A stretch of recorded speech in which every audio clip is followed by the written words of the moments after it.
Keep the stuffing. No, it's pagan, disdain, it's vain, it's nothing. The European Union about to hit the button.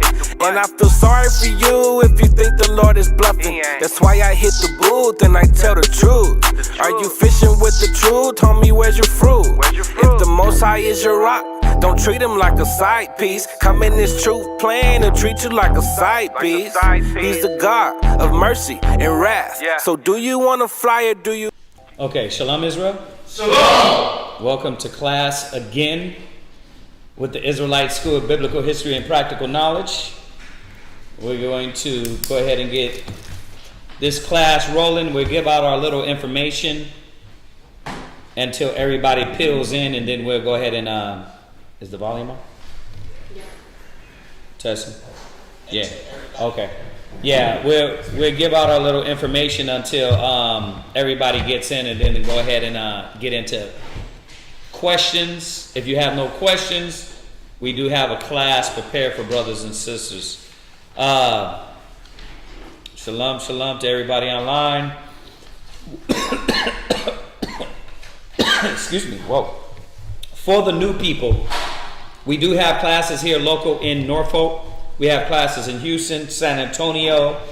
We have classes in other areas that we're going to be working on. So if you are, whatever area you're in, if you're not sure, just hit us up and we will let you know. All right. Check out Mashaba's Blog Talk Radio at blogtalkradio.com/MASHHBA. And that's Tuesdays and Thursdays at 10. All right. Please, man, check out our other channels. We got a Hidden Truth channel. This channel, we got on there like our little documentary style classes. We got our 5 minutes of wisdom, and we got our news channel. All right, and it's little snippets of news and things we put out tackling the news. That's up to date. So check that out. Please like, share, subscribe. I'll say this again. We got a lot of classes on our main channel, which is Houston. And we got about, I think, close to at least 900 to 1,000 classes on here. We touch on questions every classes. We touch on different topics. So please use those topics, share them, and if somebody has questions, you can get those out with classes. All right? So we thank brothers and sisters for already been doing it. We appreciate y'all. I'm going to say this. We appreciate you brothers and sisters' positivity, your brothers and sisters' strength, because for the most part, everybody that does log into us and everything, man, y'all really come with brotherhood and sisterhood, and we're not foolish. Y'all don't come with a lot of foolishness, and we appreciate that too. Hanukkah's coming up 12/8 to 12/15. If you want to come participate, join in, gather with brothers that are like-minded and sisters that are like-minded, you can do that in these different cities we're in. So we got a few brothers scattered throughout the U.S., brother in Canada, he's been watching us. So if you're in those areas and you wanna, you don't want to be alone feasting, just hit us up. Hebrew Academy. That's what I was gonna say. Israelware. I want to thank all the brothers and sisters for participating in that. Y'all that do your monthly shirts, you get headbands or whatever. We appreciate that, really. Once again, it's not like 144,000, but what y'all do is really important, man. And that goes with whoever is giving alms, whoever's helping out our schools and keep our schools going. We're a small group of brothers and sisters, that are doing this. We really, really, really appreciate y'all from the bottom of our heart. And I know y'all don't need to hear that, but the scriptures say give honor where honor is due. And we wanted to just thank y'all for whatever y'all are doing. Every one of y'all, whoever does. All right. And if you don't, whatever you do for the schools, we appreciate it.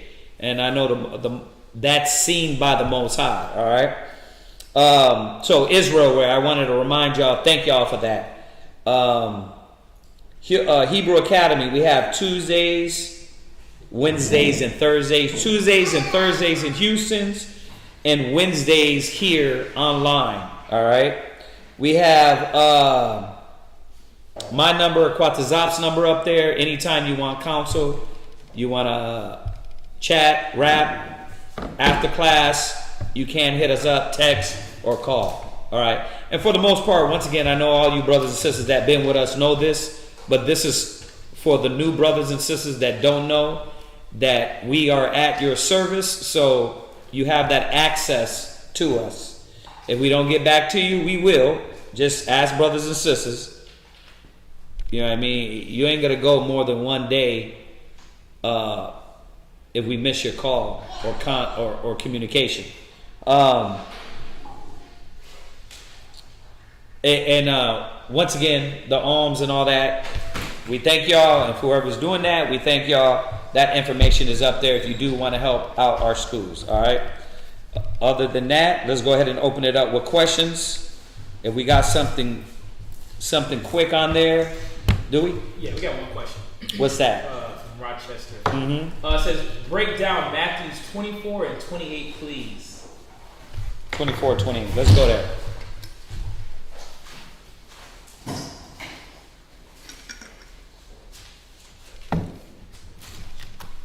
Matthew 24, 28. Go ahead. Matthew chapter 24 and verse 28. Yeah. For wheresoever the carcass is, there will the eagles be gathered together. Yeah, we just went over this weekend. That's what. Yeah, it's talking about. Watch, you read up. He's got to tell you. Go read up a little bit. We literally just went over this. The Sabbath. 24. Matthew's 24, 28, right? So go ahead and read up a little bit. Matthew chapter 24 and verse 25. Read, yep. Come. Mm-hmm. Behold, I have told you before. Wherefore, if they shall say unto you, behold, he is in the desert, go not forth. Right? Behold. So what's the subject? What's the topic? Oh, he asked. Huh? What the dude asked or the verse? Watch, read it again. I just want to see if y'all thinking. Go ahead. Behold, I have told you before. Right? Wherefore, if they shall say unto you, Right? behold, he is in the desert. Who is the he they're talking about? Christ. Huh? Christ. Right. So this is talking about Yahweh Shai. Right? If they say he's over there, right? Oh, Yahweh Shai is over there in the desert. I seen a cat in Germany or somebody claiming they're Christ. Yeah. Right? Go ahead.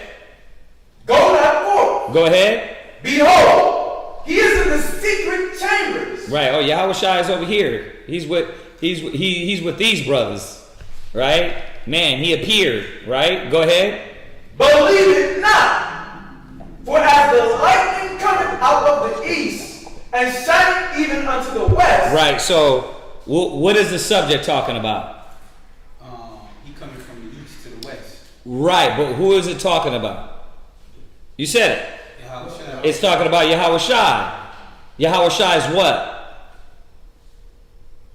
Coming from the east to the west. Yahweh Shai's return. Right. His return.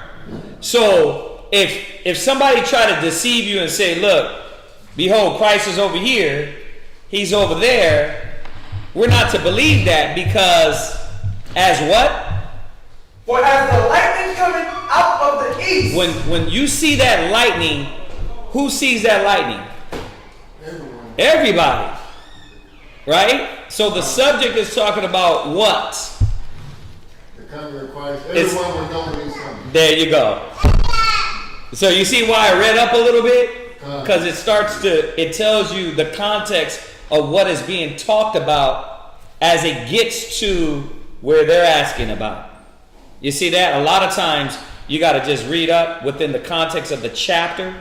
Being that it's parables, a lot of these parables, it's little snippets of parables. So here he starts talking about the return of Yahushua. And the return of Yahushua, some brothers you just want to hug when you see him, give him that Jesus hug. Like, brothers, right? Okay, all right, shalom. So this is what it's talking about. It's reminding us that if a person tells you Yahushua is over here or over there, don't believe him. Yahushua is going to come like lightning, right? You going to see it.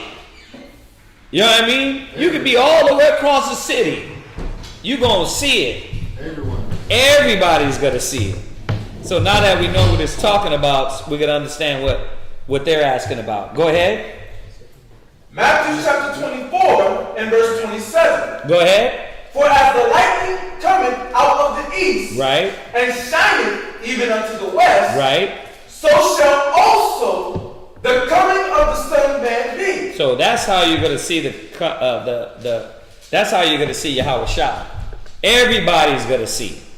It ain't just one city. Oh, he popped up in the middle of Afghanistan. Right. He's over there in Afghanistan. Well, how come we ain't know about it? That ain't Yahushua. That's how come you don't know about it. Because when Yahushua comes back, he's coming back with all his angels. Right? Go ahead. For wheresoever the carcass is. Now, how do we know what this verse is talking about? What? The carcass is the dead and that's spiritual body. Nah. Answer the question. How do we know what this verse is talking about? I'm just showing y'all how it's able for y'all to more understand what you're reading. When you get to that point where you don't know. What is this verse talking about? You don't have to break it down. I'm saying, how do we know what it's talking about? Because what did we just read up in the further verses? The coming of Christ. We read about the coming of Christ, right? So we understand this verse because we're understanding the context of what he's talking about. Y'all see that? Right. Okay. Now, I'm not asking you to break this verse down. I'm asking you, how do we know what he's talking about? Because he just established what he was talking about, the coming of Yahushua. Then he goes into an allegory about Yahushua coming, right? So first he used the lightning. Now he's coming back and saying what? For wheresoever the carcass is, yeah, there will the eagles be gathered together. There will the eagles be gathered together. So, if we wanted to know where Yahushua is, right? First of all, you're going to see the carcasses and where the eagles are going to be. Now, in this context, the eagles are the chariots. Yeah. But we know the dead bodies are who? What? Anybody? All the wicked. 2/3. Yeah. The 2/3. He said that's how you gonna know Yahushua is back. Cause where you see those chariots, you gonna see what? You gonna see those dead people, those dead bodies. Y'all see this? Go ahead, read. Verse 29. Immediately after the tribulation of those days shall the sun be darkened. Right, so it's going further and showing you about what? The last days. Y'all see that? But I'm going to jump straight to the point. What verse are you at? Verse 29. Read verse 30. Come. And then shall appear the sign of the Son of Man in heaven. Go ahead. And then shall all the tribes of the earth mourn. You see that? Why? Because the return of Yahushua, everybody's going to be in pain. Everybody's going to be hurting. But more so the wicked. So, going back, I want to go back to that verse specifically. For whatsoever the carcass is, there will the eagles be gathered together. The eagles are feasting on the carcasses of the flesh, right? Right. So, but this is in correlation to Yahweh Shai coming back. Go to Revelations 19 and 11. Right, that's the one I wanted. Go to Revelation 19. You know what? Do that one first. Matthew chapter 25, verse 31. Yeah, go there first, and then we'll jump over to 19 and 11. Come. Matthew chapter 25 and verse 31. Mm-hmm. When the Son of Man shall come in his glory, Yeah. and all the holy angels with him, Go ahead. then shall he sit upon the throne of his glory. Right. And before him shall be gathered all nations. So how is Yahweh Shai coming back? With all his Go ahead. and all his holy angels. So Yahweh Shai is coming back with all his holy angels. Jump over to Revelation 19 and 11. So this is going to show us that those carcasses, man, is going to be that the dead. Now, how deep do y'all want me to go into it? Because we can go over to Esdras. Watch, I'm gonna jump over there at Esdras 13 for y'all. Go ahead, read this. Revelation chapter 19 and verse 11. Right, because remember, the context of this Matthews is talking about the return of Christ. As lighting comes, that's how you're going to see Yahweh Shai comes. How do you know he's here? Because the carcasses. Right, we're going to jump over there. Revelation 19 and 11. Read. And I saw heaven open, and behold a white horse. Yeah? And he that sat upon him was called Faithful and True. Right, because Yahweh Shai has many titles. He has defined many things during his time here, and has showed us different examples of what he embodies. So he's the faithful and true one, right? He's not he wasn't the part-time cat, right? This cat was serious. He said, I came not to do my own will, but the will of him that sent me. Right? Go ahead. And in righteousness he doth judge and make war. Right, so Yahweh Shai is coming back to do what? Judge and make war. So Yahweh Shai is coming back to judge and make war. So he's coming back for war, bloodshed. Read. His eyes were as a flame of fire, Nice. and on his head were many crowns. Right, go ahead. And he had a name written that no man knew. Right, because he's going to have another name that we're going to call him. It might be his final title, but he's going to have another one. Go ahead. But he himself, and he was clothed with a vesture dipped in blood. Wait, it was dipped in grape juice? Dipped in blood. So, once again, where the carcasses are, there will the eagles be. So in this context of the parable, the eagles would be the chariots of the Most High. The carcasses will be the dead that are going to fall by Yahweh Shai and the angels. Go ahead. And his name is called the Word of God. Ugh. His name is called the Word of God. Like, you see that? So we know him as the Word of the Most High. Read on. And the armies which war in heaven, Right. followed him upon white horses, Right. clothed in fine linen. Right. So all these angels, 200 million angels. Imagine that, covering the skies. Now, when the Bible says the day of the Lord is darkness, it literally will block out the sun, the moon. Because that's how many angels will be in that day. So, it's darkness because it's a day of fear, but it's darkness because literal darkness. It's going to be what they call in the scriptures doomsday. Go to 2nd Esdras.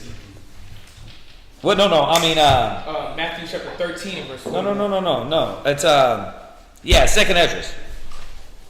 Go to 2nd Esdras, the 13th chapter. I think it is. Isn't that the one? Oh, you had called Matthews. I call Matthew 13. Yeah. Just to add to that. Let me get this one real quick. What is it? First Esdras. Let me see here. So, this is what it's talking about. Where the carcasses are, there will the eagles be. There's going to be a lot of dead bodies when Yahweh Shai come back. It is 13. It's 2nd Esdras 13. Read verse 6. Come. No, read 13 and oh my God. You might as well just start from 3. Come. 2nd Esdras, chapter 13, and verse 3. And I beheld, and lo, that man waxed strong with the thousands of heaven. Right. And when he turned his countenance to look, all the things trembled that were seen under him. Now we got a little picture, right? You got the scriptures say, the Lord shall come with a shout, with a trumpet, right? So you're going to hear a big trumpet that the angels are going to blow.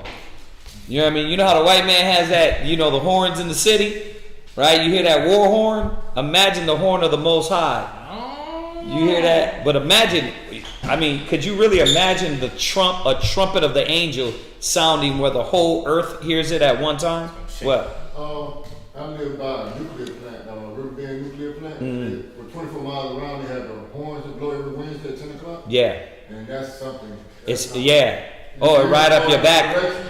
Oh yeah, right up your back. Yeah. You be like, what the? If you don't know what it is, that. In that 24-mile radius, I think it's 1,800 homes. Right. So when all of them blowing at one time, It's scary. Yeah. Imagine the angels blowing that trump. Then you see and you look at Yahweh Shai coming, just invading the earth, and all you see is angels in the sky. Wow. Every knee shall bow, every tongue shall confess. You're gonna crap yourself. People are gonna pass out. It says their knees shall be weak as water. It says their hearts shall fail them. You're gonna just drop and do nothing but cry. Pray. You're just gonna be crying. Jeez. But so he's coming in with all his holy angels. Now at this time you got all this commotion going on, right? Because it said wars, rumors of wars, famines, pestilence, uprisings, right? You got nations rising against nations. You got all these things going on. 2nd Esdras happens, right? Yahweh Shai is coming in. It gets a little more specific. Go ahead. Verse 4. And whensoever the voice went out of his mouth, Go ahead. all day burned that heard his voice. Think about that. He's just going to speak a word, and it's just going to... This is like, why do you think the Bible said it shall no longer be said that the children of Israel was brought out of the land of Egypt? Egypt is going to be a cartoon compared to what is going to happen here on this earth when Yahweh Shai come back. It shall no longer be said that the children of Israel shall come out of the land of Egypt, but it shall be said they be brought out the land of the north. You understand? You got to see that. It's not, why? Because this is how powerful it's going to be. Go ahead. Like as the earth fell when it filled the fire, and after this I beheld, and lo, there was gathered together a multitude of men. Go ahead. Outnumbered from the four winds of the heavens. So you got Christ. Everybody, all this commotion is going on, right? You got Yahweh Shai coming in and all of his holy angels, right? Yeah. Listen to what it's saying. And then what? Read that again.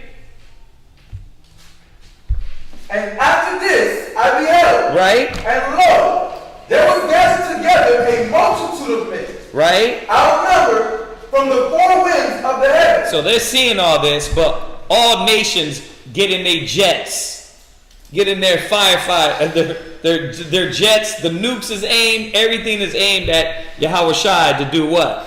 2nd Ezra 13:4. Go ahead. To subdue the man that came out of the sea. You see that? So they're gonna try to subdue Yahweh Shai. They're gonna try to subdue Christ. Think about that.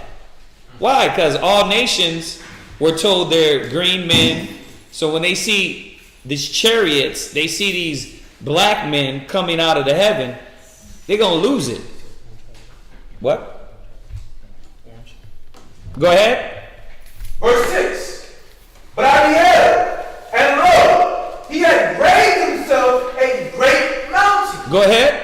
And flew up upon it. Read. But I would have seen the region or place where out the hill was radiant. Go ahead. And I could not. And after this I beheld, and lo, all they which were gathered together to subdue him were sore afraid. So they got remember, they got these jets, firefighters, right? You know, you see them, they showed you the footage of them trying to chase UFOs, right? And they can never hit them. They shoot, and they playing with them. Chariots is just like, they doing this. Dodge the missile. They dodge it, or they let it just go right through them. Nothing happens, right? So they're gonna still fight though, cause why?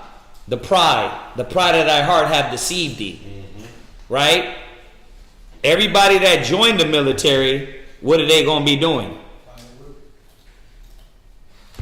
Everybody that joined the military, you gonna have to what? Fight against the Son of God. Hell nah. Not so, Lord.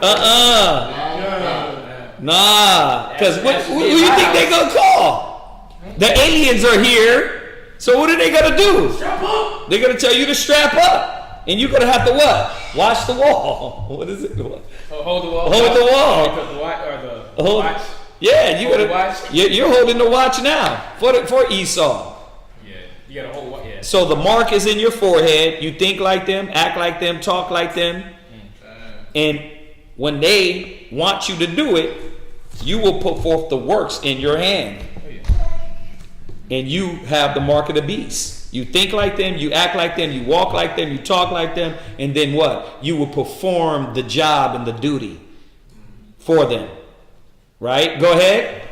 To subdue him were sore afraid. Right. So they're going to be fearing, but they're going to try to subdue Yahweh Shai and these angels. Go ahead.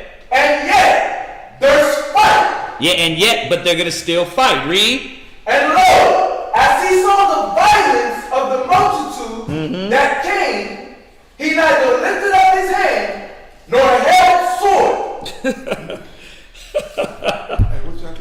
We're in 2nd Ezra, the 13th chapter, and we're in the 4th. Now we're in the 8th verse. So 13 and 1 all the way down. Yeah, you can download the KJVA. KJVA has the apocrypha. Yeah. Doesn't Isaiah 13, 6 on down go talk about this? The same destruction? Yes, sir. I know you got ammo. I'm sorry. I was just answering this was just a question. Oh, yeah. But yeah. I was just going over that Isaiah 13 last night. Bro, there's a lot of scriptures that go with this. Yeah. A lot of scriptures, but we're answering a question in Matthew's 24 and 28. 24 and 28, where it says, where the carcasses are, there shall the eagles be. It's talking about the destruction, Yahweh Shai, the bodies are going to be where the chariots are. Because that's what did it say in Joel? They shall enter into the what? Nobody remembers? The house of the thief. This is what they're going to come back for. What is the house of the thief? The house of the thief is America. Right? They stole, they raped, they robbed, they murdered, they lied, they destroyed. In Europe. Right? It's talking about Esau, the Most High coming in and destroying their nation. That's what these chariots are going to come do. Go ahead. He neither lifted up his hand, Yeah.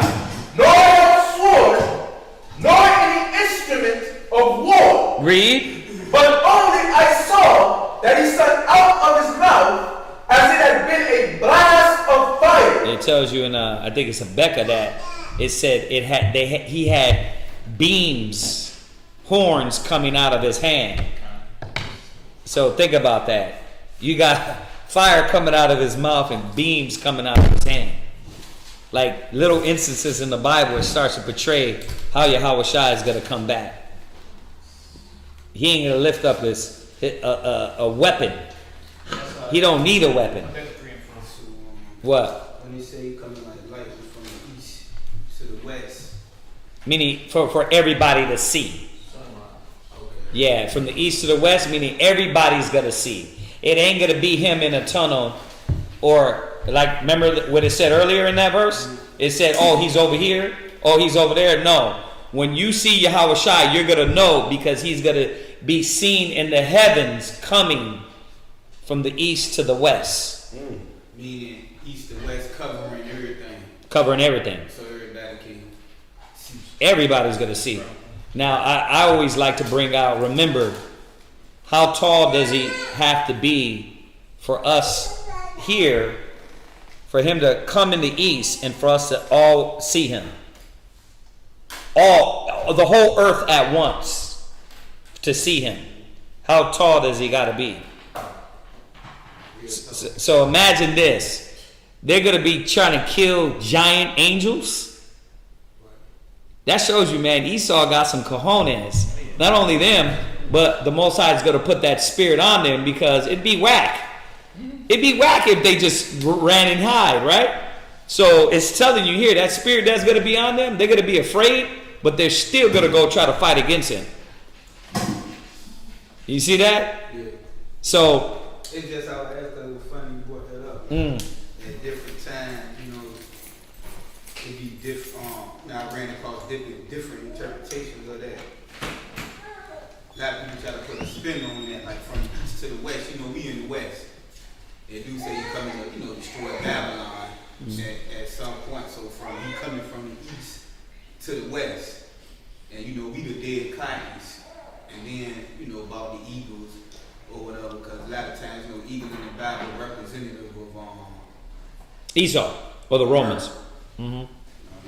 Yeah, but you can't twist it because the context of the chapter is telling you about the return of Christ. Yeah, that's all you got to do is just read up. He's telling you how he's coming back, right? Now, I'm going to go to Jeremiah to show you the carcasses, right? Right. The analogy of the eagles is who's going to eat off the bodies, right? Right. Nobody's going to eat off of us. We're not going to be the dead carcass. Right. Exactly. So that doesn't make sense biblically. Right. Like the righteous are going to be delivered, right? So it can't be us. We can't be the carcasses. You know what I mean? Not us. Or y'all know what I mean. Not the righteous, right? But the wicked, yeah. Right? So let us finish this and then we'll jump over to Jeremiah. Go ahead. 2nd Ezra chapter 13 and verse 10. Go ahead. But only I saw that he sent out of his mouth as it had been a blast of fire, and out of his lips a flaming breath, and out of his tongue he cast out sparks and tempests. Go ahead. And they were all mixed together. The blast of fire, the flaming breath. Now that goes right with, remember, Revelations 19:11. He come to make war. His vestures shall be dipped in blood. That's right.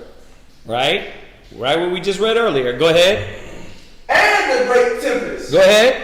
And fell with violence upon the multitude which was prepared to fight. That goes right with Revelations 18, where he says by violence Babylon was going to fall. Right? Goes right with Revelations 18. Yeah. Sister, when you say the righteous or wicked, are you referring to Israelites only? No. We're referring to all the righteous. The righteous being the 1/3. Right? The wicked being of the nations. Right? So remember, this first blow is going to be on Babylon. The first initial attack, invasion, is going to be on Babylon. So what do you got in Babylon? What's going to happen? And what's the significance of Babylon being destroyed first? Okay, go ahead. It inhabits every household. Say that again? It inhabits every household. Right, but more so what I'm trying to bring out is that you got majority of our people right here, right, in Babylon, right? So this has to first be destroyed. You see that? Now all the other nations are scattered throughout the world too, right? So you can see that Israelites is going to be caught up with America. They're going to want to fight against Yahushua, right? And when I say Israelites, are people that got the mark of the beast in their mind. All these police officers that really believe in the system, the National Guard, Navy, Air Force, Marine, that's a lot of our people all with them, right? They're going to be destroyed in this, right? The 2/3 are going to be destroyed in this, right? The nations that come up against them are going to be destroyed in this and burnt the hell up. The ones that don't be destroyed in this first initial blow is going to be put in captivity, right? So you got a few things happening here on the initial invasion. A lot of people don't put it together. There's a lot of there's certain things that have to happen in sequence for us to get in our kingdom. He's not just coming in as we're reading. Thanos snap, we pop in the kingdom. No, you got to take into account Ezekiel. After this happens, what is he going to do with us? He's going to take us to the wilderness, plead with us face to face. The rebels of us going to be cast out, right? Because even among us, the chosen, we're going to still have brothers and sisters what? Oh, it's my way. It's the way I think, how I feel. Why you got us out here, Moses? Why are we out here murmuring, doing the same thing they did in Egypt? Most High got to gather them in one spot, burn them the hell up, kill them, and then it says we shall pass under the rod. All right, I'm giving y'all the Reader's Digest version. Remember, because we've been over all these scriptures, you got to understand the sequence of things. This what we're reading about here is Yahushua's initial invasion on Babylon, him destroying Babylon, because they're going to come up against him. All nations going to try to come up against him, right? He's going to destroy Babylon. They see it fails, it ain't going to work. Then we're going to go and get all the other nations in order. Y'all see this? Y'all get it? Yeah. You said we going in captivity, we're going to be like locked up. I don't know what you mean. I didn't say we were going to go in captivity. I said what's going to happen is that all the other nations that survive this destruction, they're going into captivity. Yeah. Oh, they going to captivity. The people, the other countries. Yeah, all the other countries, all the other nations, right? That's what it says. That's what it definitely says. We can go there too. Go ahead. 2 Ezra chapter 13 and verse 11. Oh yeah, pick up reading. Come. Go ahead. 2 Ezra chapter 13 and verse 11. And they were all mixed together. The blast of fire. Right. The flaming breath. Right. And the great tempest. Read. And fell with violence upon the multitude. Right. Which was prepared to fight. Right. So hold that. Jump over to Revelations 18. I quoted it. I got to remember, man, we got new brothers. So we got to kind of be able to prove everything. Right. Revelations 18. It says by violence. Revelations 18. And you're gonna read. Is it? Yeah. What is it? Yeah, 21. Revelation 18 to verse 21. Go ahead. And a mighty angel took up a stone like a great millstone. Go ahead. And cast it into the sea. Right. Saying, thus with violence shall that great city Babylon be thrown down. Right, so we talking about all these nations coming up against him. He's headed to where? Babylon, right? But while he's headed there, you got all these people that got all these other firefighters, jets, other nations, the United Nations. They're going to come and try to war against the Son of God. But what it say in Esdras? That he's going, without lifting up a weapon, he's going to blast, he's going to destroy them. Right? So this is what John the Revelator seen. Read it again. And a mighty angel took up a stone like a great millstone and cast it into the sea. Go ahead. Saying, thus with violence shall that great city Babylon be thrown down. Jump to verse 2. Verse 2. And he cried mightily with a strong voice. Go ahead. Saying, Babylon the great is fallen, and is become the habitation of devils. Go ahead. And the whole of every foul spirit. That's what it's became. That's what Babylon has become. It's the whole of every foul spirit. But that foul spirit is fallen. Go ahead. And a cage of every unclean and hateful bird. Right. So jump back, Ariel, where you're at. Done. Nice reset.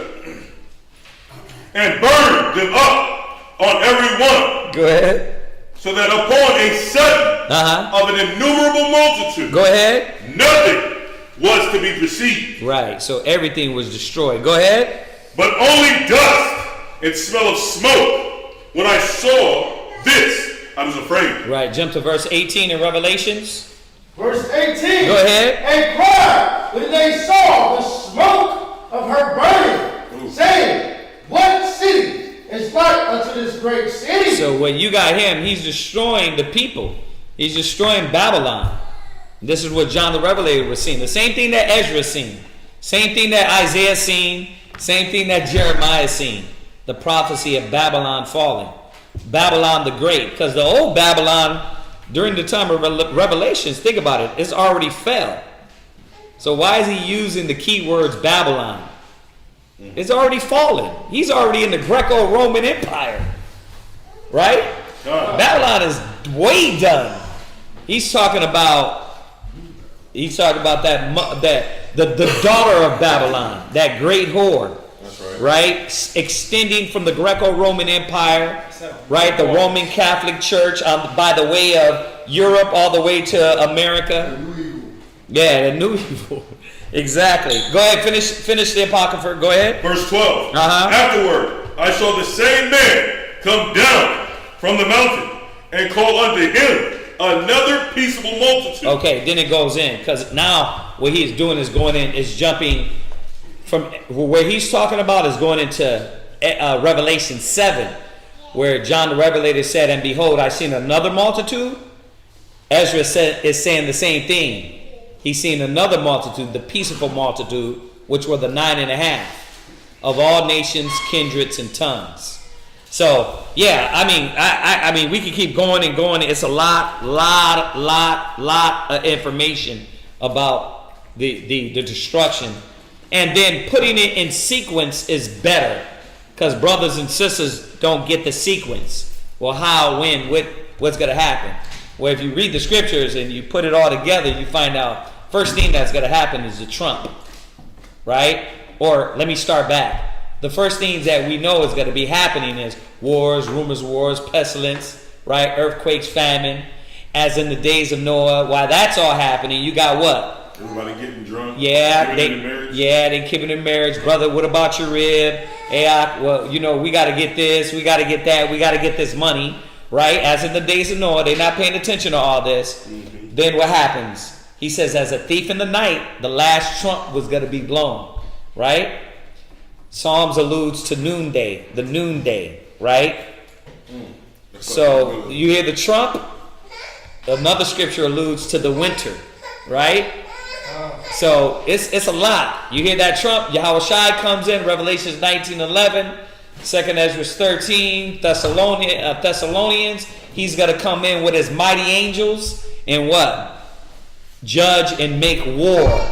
It goes into that Joel, whether they shall enter into the house of thief, they shall be moving like sparks between the stubble. And the angels are going to be ripping and running and killing a lot of dead bodies. Go slay utterly old, young, maids, little children, right? And it's going to be bloodshed everywhere. As this is going on, Revelations 18 is coming. It's happening. The land is being burnt up. All the nations are seeing this happen.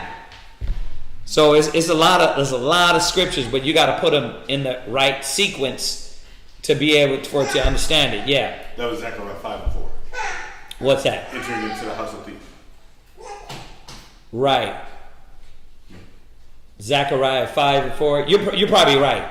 Yeah. But I'm mixing it up with Joel 5 is speaking of the angels coming in. Moving them like sparks. Yeah. It says Joel. Let's go there real quick. Joel 3.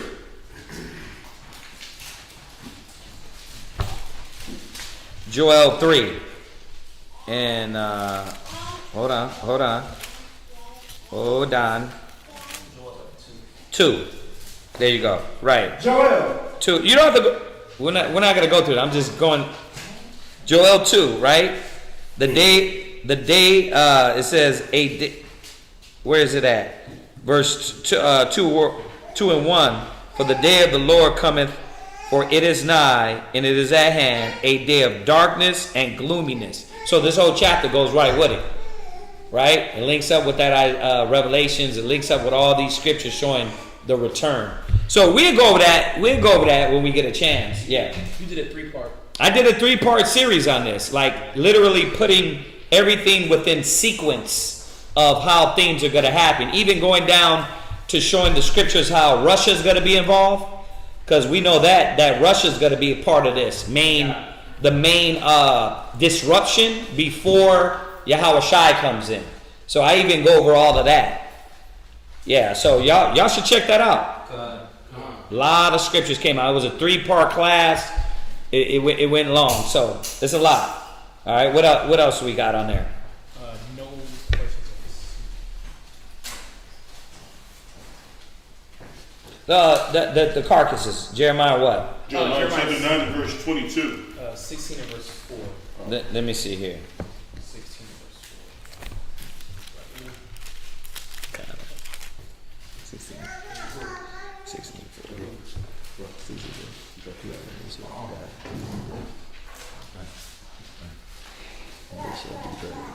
No, they ain't 16 and 4. Oh. They should be buried. Oh, they shall not be lamented, neither shall they. Yeah, that's it. Jeremiah 16 and this goes right with that Matthews. For the brother that asked a question about the Matthews, read that. Jeremiah chapter 16 and verse 4. Uriah, my bad. Go ahead. They shall die in grievous death, grievous death. Go ahead. They shall not be lamented. They shall what? Not be lamented. Right, because you ain't gonna have nobody burying bodies. It's gonna be so many dead people. You're talking about America holds how many people? It could be billions, right? We know the census, you know what they say, but it could be billions of people. Remember, the scripture says a drop to a wave. Go ahead. Neither shall they be buried, but neither shall they be buried. They're not going to be buried. Go ahead. But they shall be as dung upon the face of the earth. So that's why it says, at where the eagles are, there the carcasses. There's going to be so many dead bodies by Yahweh Shai laying them out. Go ahead. And they shall be consumed by the sword. Read. And by famine. Right. And their carcass shall be the meat for the fowls of heaven. Right. So that's what it means by where the carcasses there where the eagles be. It's talking about death. The death that Yahweh Shai is going to bring when he comes back. You gonna know where he is. It ain't gonna be like, oh yeah, he's over there and he's chilling over there in the hut eating. So, all right. So, was that it on the questions? Yeah. What's that? The question is, We heard a doctrine that we are already in the wilderness. Can you expound on that, please? I don't know that. I've never heard of that. We're already in the wilderness. I never heard that. We know that can't make any sense on the sense of, let's go to there. Let's go to Ezekiel 20. There's certain things that point us otherwise if we're in the wilderness. Watch. Ezekiel 20 and 33. Ezekiel 20 and, you said 33? Yeah. Verse 33. You know, and as y'all see, what I'm going to show y'all to do is, right, learn. When you read, you guys got to read the chapter. A lot of these chapters can be at the moment, the prophet speaking instant within the moment of their time, and then jump to a future prophecy. So we got to be aware of that.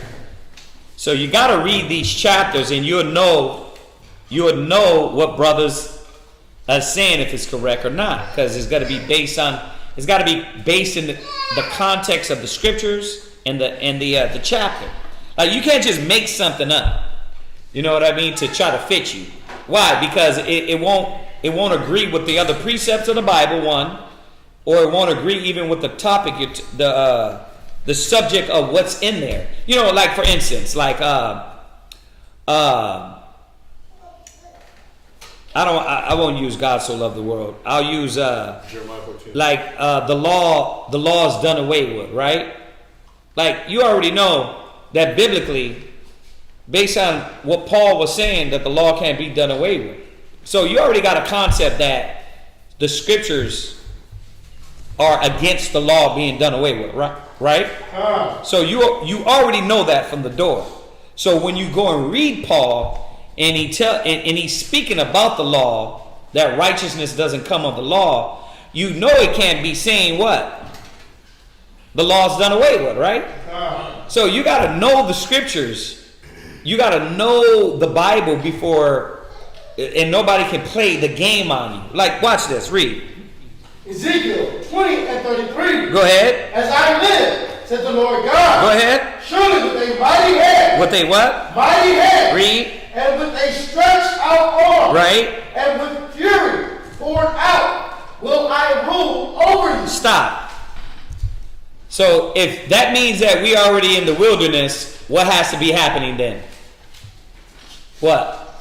That would be Yahushua ruling over us. Right. Is Yahushua right now ruling over us, as in the earth is under his rule?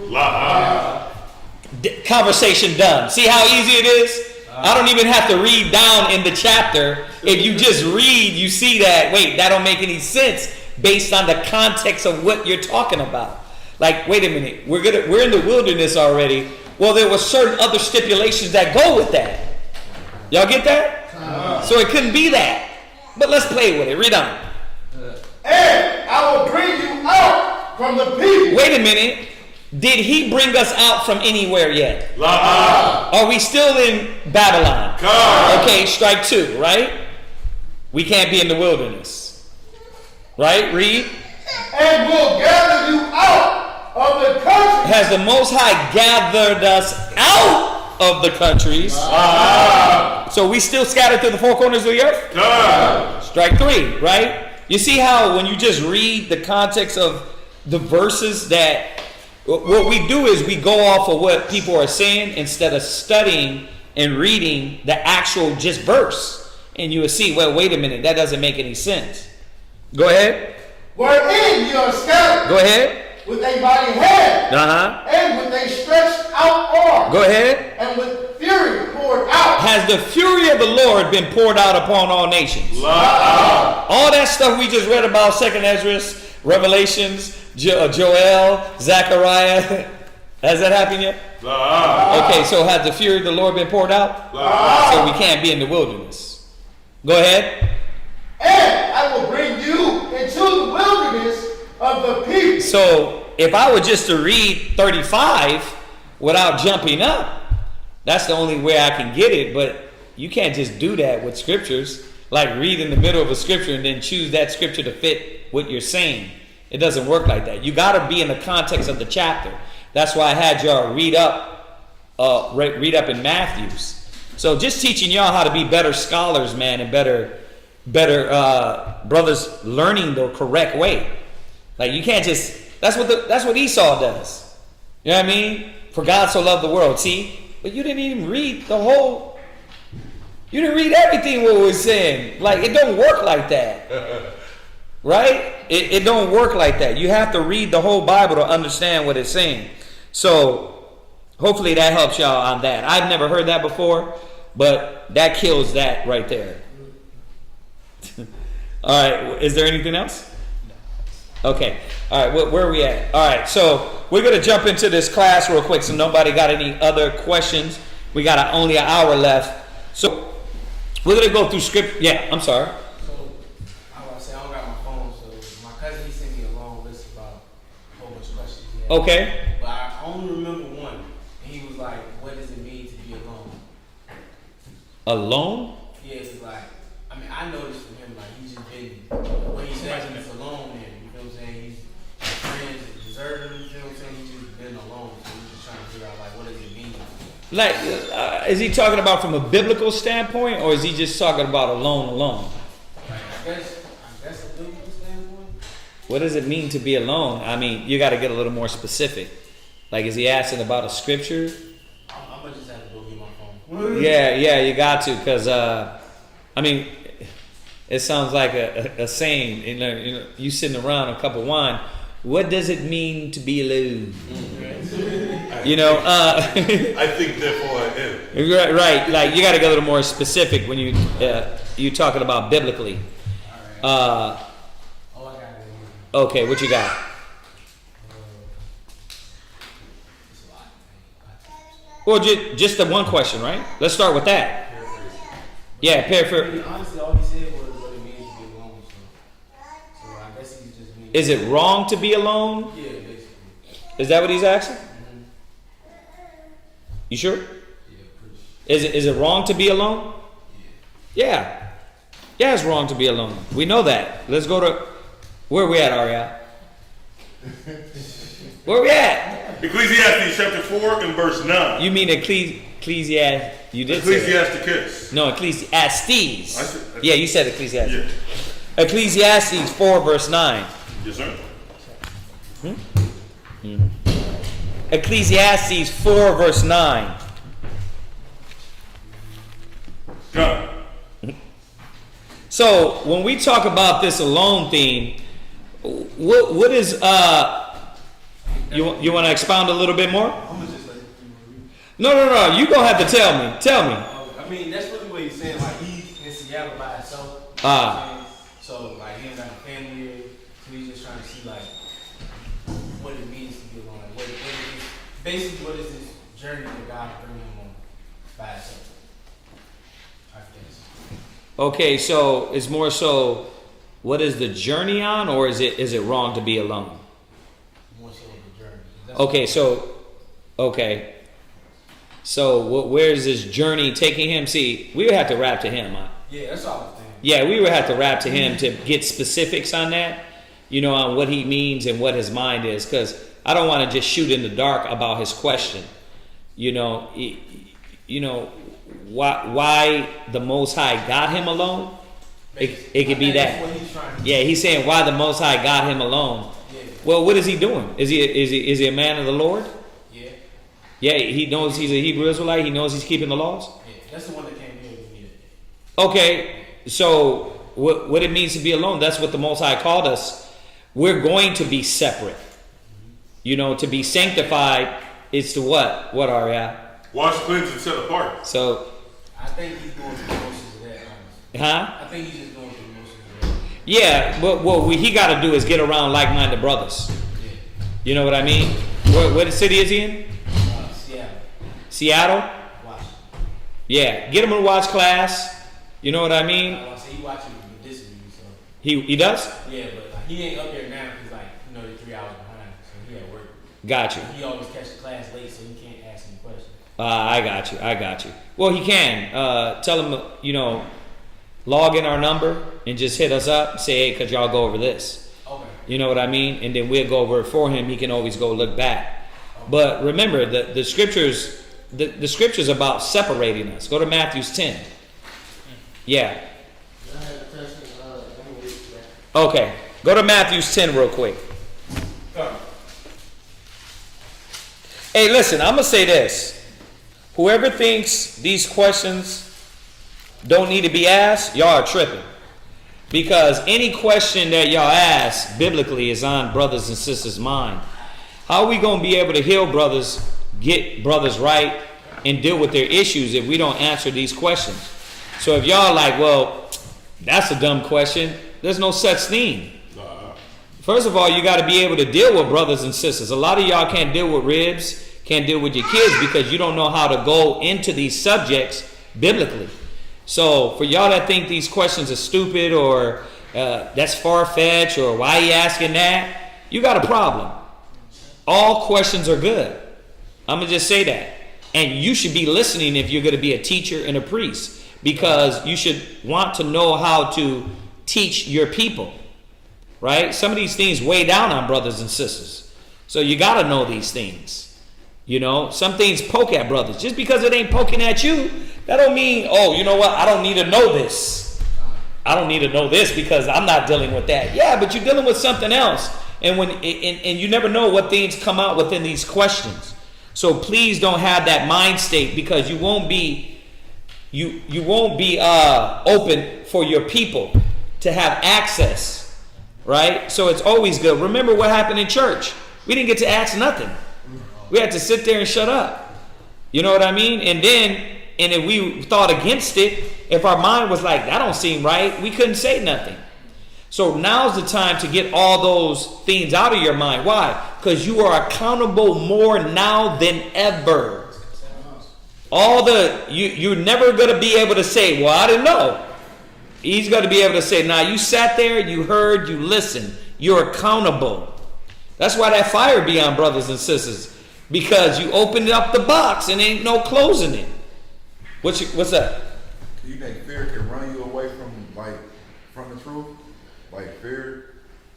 Yes, fear can run you away from the truth. The fear of committing, submitting, being obedient. The fear of being humble. Yeah. All the time runs brothers and sisters away. Some brothers and sisters run away because they know they open up the box and all the things are coming out now. It's happening before them. So what do they try to do? Like Adam and Eve, cover themselves with all the leaves of the garden, all the knowledge and wisdom of the world, to submerge themselves back in the world.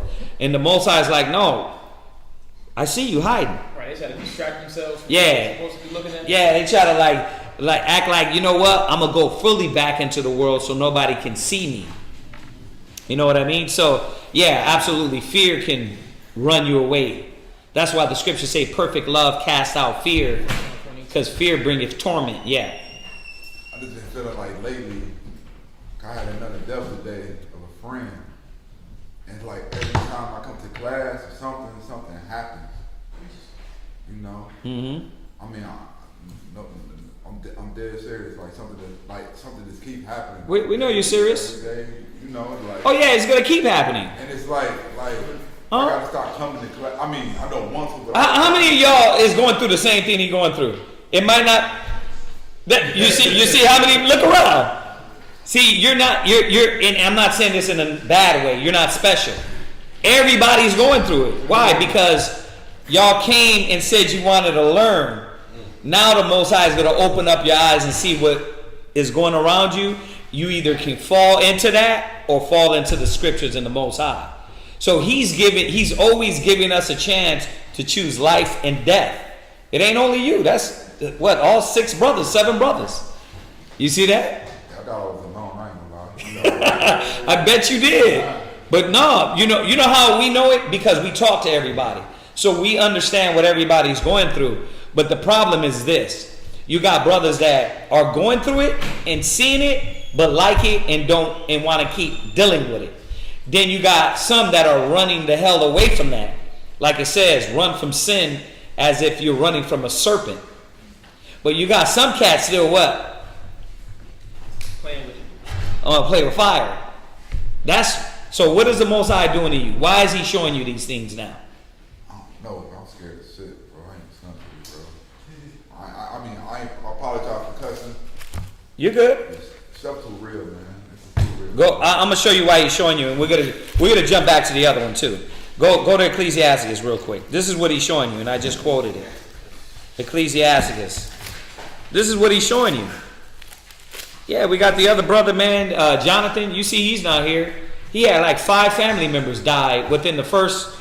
He's online now.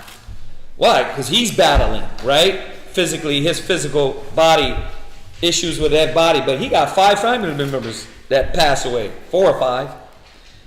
So what is the Most High showing, brothers? This is not a game.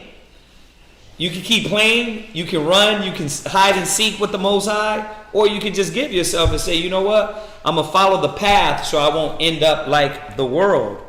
What is it? 21. Yeah. 21 and 1 on down. Read that. Ecclesiastes chapter 21, verse 1. That's right, Doc. Sit him down, Doc. Sit him down, Doc. Go ahead. My son has thou. Hold on, no laugh. He's working on his voice, y'all. Let him work it. Go ahead, Doc. My son, Yeah. as thou said, do so not more, but ask pardon for thy former sin. Yeah, and that's what he's trying to do. He's trying to show you, bruh, trying to show you, think about it, Doc. And if I may, could I say this? When he told you the other day, man, that you were like, man, well, all these things and I got to get money, right? And he told you, man, well, you got to get a class. And what did you say? What'd you say? I said I gotta get the money, man. You said what? I said I gotta get to the money. You got to get to the money, right? So now you're asking, why is the Most High showing you all these things? Because he's showing you that what money's going to do ain't going to do for your spirit. You see that? So he's saying if you sin, don't do no more. Like you should be getting away from that. We're Ecclesiasticus 21 and 1. Ecclesiastes 21 and 1 in the Apocrypha. Go ahead. Flee from sin. And that's what the Spirit's showing you. The Spirit's showing you, you got to run. You got to run from that negative. It's showing you all the negative around you now. Ever since you've been coming in, you've been, like, every time there's an issue. Every class. But the Most High is opening up your eyes for you to see the negative. Yeah, I wish it stopped, though, you know. No, it ain't going to stop. Oh. Y'all thought it's going to stop? You thought this was a regular lullaby? No, it ain't going to stop. Oh, no. Y'all mistaken, huh? You either run deeper into the negative and then wait till you get dragged through the mud, or you say, you know what? Read it again. It don't work like that, bruh. Flee from sin. As from the face of a serpent. You see that? So you got to flee from sin, 21 and 2. Yeah, it says flee from sin as you're fleeing from a serpent. That's what you're supposed to be doing, looking at it and understanding why the Most High is showing you that. Let me ask y'all all this question. Let me show you how superstitious y'all are. If you walked into somewhere and said, and somebody looked in a crystal ball and said they see your future, right? How many of y'all will really be like, what? You see my future? And you get that moment to actually listen. Like, brothers, and I'm saying not knowing the truth. How many of y'all would sit there and be like, well, tell me my future? Think about it. The Most High has already showed you your future. He's already showed you through your ancestors. So you can either walk the path that the Most High called you for, or he can what? He can drag you through the mud and you get caught up with the wrong people, and Lord knows what can happen. But all you can say is, hopefully he's merciful, and you come back with your arms, your limbs, your legs, your head, your face, all that. Yeah, I like that. Because a lot of brothers don't understand the mercy of the Most High was him sending his prophets to you. Yeah. Him giving you the Bible, him giving you the understanding. Actually see, like, hold on, wait a minute. This is going on. That's going on. Right. A lot of our people aren't even aware. They don't see it. Yeah. Of what the heck's going on. That is the Most High's mercy, because you could have been like today. Somebody got smashed up by 2 semis. Somebody just got in a hit and run over here for Lafayette and Tidewater. Got smashed up dead. Listen, the brother, the one that got hit by the car. Man, I forgot his name.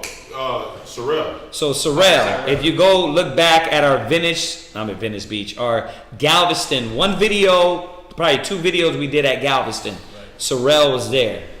So we met Sorrel, and we met another brother with him also. And he came, we were teaching them, and Sorrel was doing what? Smoking weed on the low. Running across the street. He was, and we told him both things. Stop doing. We told the brother, you gotta stop. No, he wasn't running across the street. He was running across highways. Yeah, the highway. He would try to run across the highway to get to his school and everything. And the brother told him. He said the brother that used to come also with him Tazapunya was like, listen, don't stop that. He wouldn't hear him. We found out he was telling them before he had came to the camp. So we told him, you got to stop that. Of course, we was hitting him on the weed class. Stop being secretive. Like, because we don't see you, that don't mean the Most High ain't going to get you, Didn't listen. Got hit by that damn car, dead. He was like 21. He got hit by police, right? He got hit by a cop car. Off-duty. Off-duty cop car. Why? Because y'all think this is like, you think this is a regular lullaby. Y'all think this is a scary, like we try to scare you. We've dealt with brothers that have been put to death for playing with the Most High.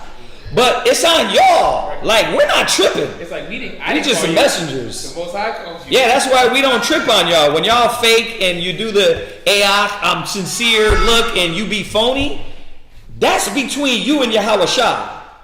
But if you're asking the question, the scriptures is reminding you, listen, he's opening up your eyes for you to see the world for what they are, and you have to now start separating yourself from the world, right? Because it's going to destroy you, right? Yeah. Especially, like, he shows you what forms are waiting for you. Yeah. Once he brings you in. Yeah. You got this death spirit that's creeping right behind you, but behind his knowledge.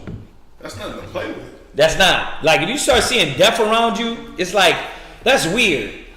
That's like a high level of you better watch it. Because once you start seeing death, the Spirit's trying to show you something. You better watch your anger. You better watch who you're around. You better watch these things. Why? Because that Spirit's around you. That ain't around us, You know what I mean? We ain't just seeing dead bodies drop. Why? Because we're not about that. So you got to be careful who you're around. But why is it happening? Because the Spirit is opening up your eyes to see. You ever seen The Matrix? You ain't even seen The Matrix? Man, what's up with y'all? But go look at The Matrix with Neo. When he was put out of the Matrix, one of the things was he couldn't realize reality. Like you're saying you wish to stop. It don't work like that. You've been pulled out. So all that's going to haunt you now is the word. You're going to see it. You're going to every little scripture, every topic we go over. Even if you plug your ears, like I said they did to the prophets. They shut their ears and they gnashed upon their teeth. It ain't going to work. So submit yourself to the Most High and to the fear, and then all that will stop. It will stop. But when you submit yourself more to the Most High. Watch, read on real quick. Let's finish this out. Flee from sin. As from the face of the serpent. Read. For if thou comest too near it, it will bite thee. The teeth thereof are as the teeth of a lion. Right. Slaying the souls of men. Right. So you see that? The Most High said you run from that. Right? Go James 4:4 real quick. And then we'll move back to the other question that we had. Yeah. James chapter 4 and verse 4. Right. Ye adulterers and adulteresses, know ye not that the friendship of the world is enmity with the Most High? Right. The friendship of the world is enemy. If you're a friend of the world, you're an enemy of the Creator. Now, do you want God to be against you? No, but how you could be a friend of the world though? Like, can you give me a prime example? Yeah, you're asking all the right questions. I would love to, brother. How you're a friend of the world is you love the things of the world. Go to 1 John 2 verse 15. How are you a friend of the world? He asked. First John. No, but on the real, these are the serious questions and the good questions you're asking that, remember, now you're going to understand. The more your eyes get open, you're going to see more and you're going to understand more. It's for the good too, though, because the Most High wants to bring you to life. Go ahead. First John chapter 2 and verse 15. Go ahead. Love not the world. Right. So what is a friend or a lover of the world? Along the same lines of your question. Go ahead. Neither the things that are in the world. Well, what is a lover of the world? You start to love the things of the world. Right? But what are those things? You're asking, right? Read. If any man love the world, the love of the Father is not in him. So what is it? Read. For all that is in the world. Read. The lust of the flesh. See, when you said I gotta get this money, that's the love of the world. The scriptures say the love of money is the root of all evil. So when you can say, shit, I gotta get this money, Yahweh Shai can wait, that's the love of the world. I gotta get this woman. I gotta get tend to my life. Yahweh Shai can wait. God can wait.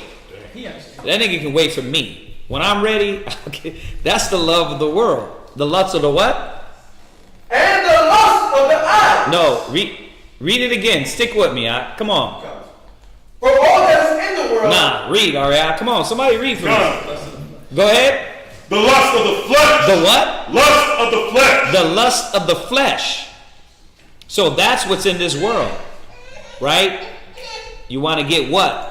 You want to get the flesh fulfilled. So it could be drinking. Brothers think drinking is more important than locking into the spirit. It could be sex, right? That's right. It could be any things of the flesh that pull you more than the Creator. Though that's showing that you're a friend of the world. Why? Because you're saying, nah, I need this more than the Most High. Right? That's right. You got a brother that we were dealing with, his thing was pills.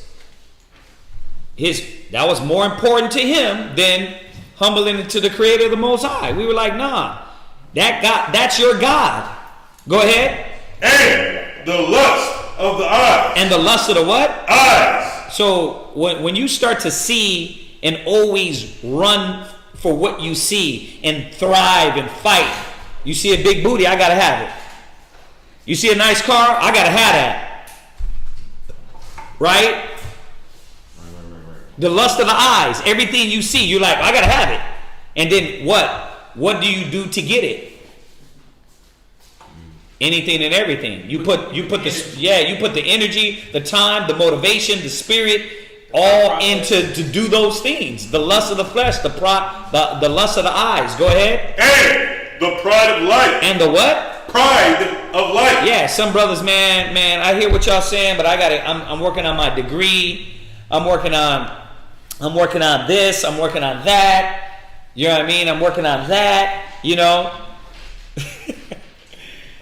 I'm working on all these things. Yahweh Shai, I hear what y'all saying, but right. I'll get to that, Yahweh Shai, man.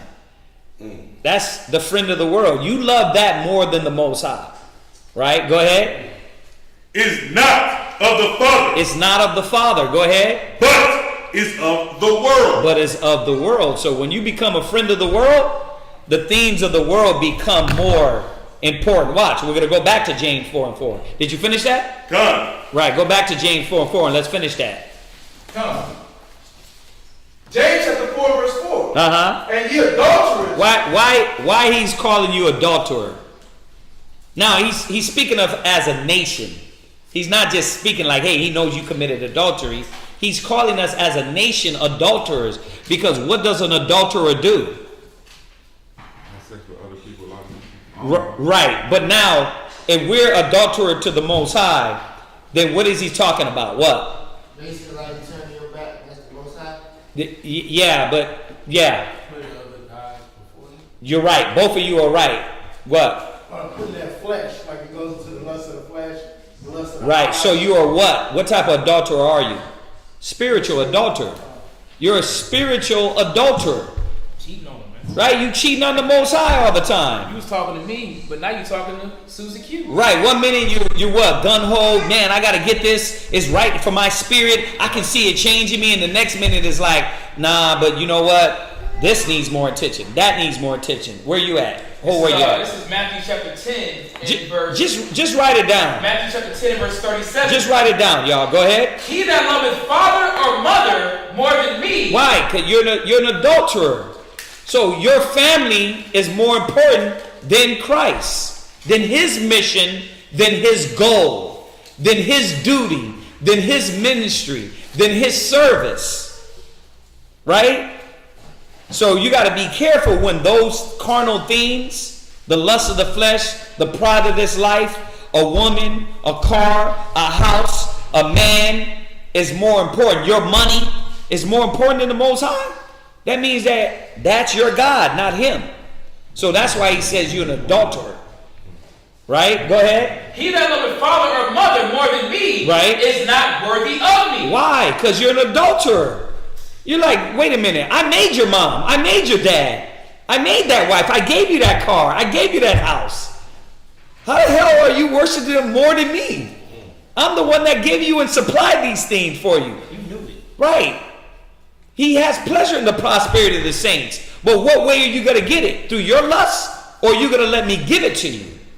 Right? Go ahead. Ye adulterers and adulteresses. Go ahead. Know ye not that the friendship of the world is enmity with the Most High? Go ahead. Whosoever therefore will be a friend of the world, go ahead, is the enemy of the Most High. Read on. Do ye think that the scripture saith in vain? Right. The spirit that dwells in us lusted to envy? Yeah, the spirit that dwells in you, right, lusted to envy. So what you got going on here in your spirit? What? A war. You got a battle. Right? God. You got Satan always trying to lead you in the flesh, the pride of this life, the pride of your eye, the pride of the flesh. And then that's the envy. That's the battle. Yeah, you don't know who to put first. Nope. You don't know what's more important.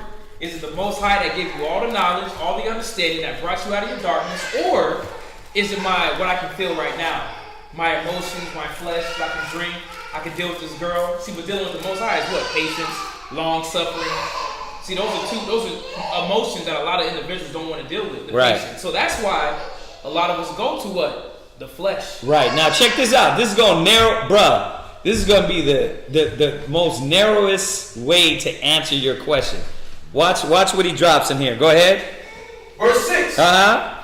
But he giveth more grace, wherefore he saith, the Most High resisted the proud. So what happens when you get the mission and you're told to serve him more, to honor him more, to put everything else on the back burner? He's telling you he do what to the proud? Resisted the proud. Because cats are like, nah, I'm doing my thing. You're taking me from what I'm doing. So what does he do to you?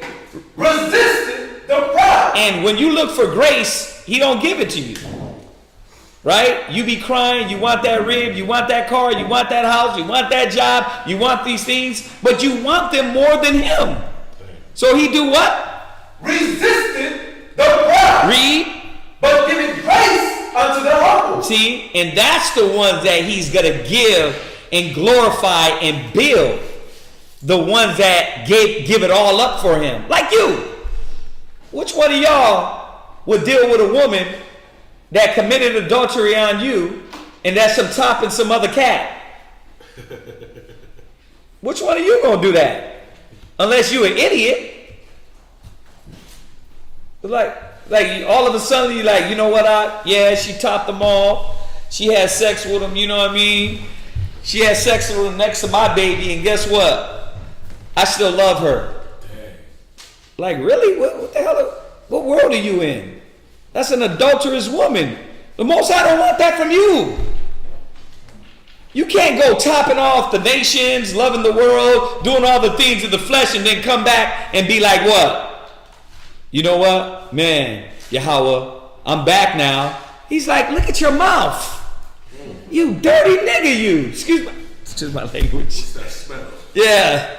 You're like, look at you. Look at your mouth. Look at your drawers. They still wet from the other night. But that's how we think we can go commit adultery on the Most High and then run back and run over like, look, I'm back now. He says that's why you don't get the grace when you cry. And that's what the Most High is showing you. You want that grace? You want that mercy? Well, humble yourself. Watch, read on. Submit yourselves, therefore, to the Most High. Wait a minute. Do what you want to do. Submit yourselves, therefore, to the Most High. Wait, I thought you were the one that said, man, I've been praying for this. How many brothers you get doing that? Man, I prayed for this. In my dreams, the Most High woke me up. But you still don't want to draw nigh to the Most High. Go ahead. Resist the devil. What? Resist the devil. What? Resist the devil. But you got brothers making more excuses to give in to the devil. You got more brothers giving more excuses to give in to that weakness. But that's why what happens is this. What does the Most High do to the proud? No. What does the Most High do to the proud?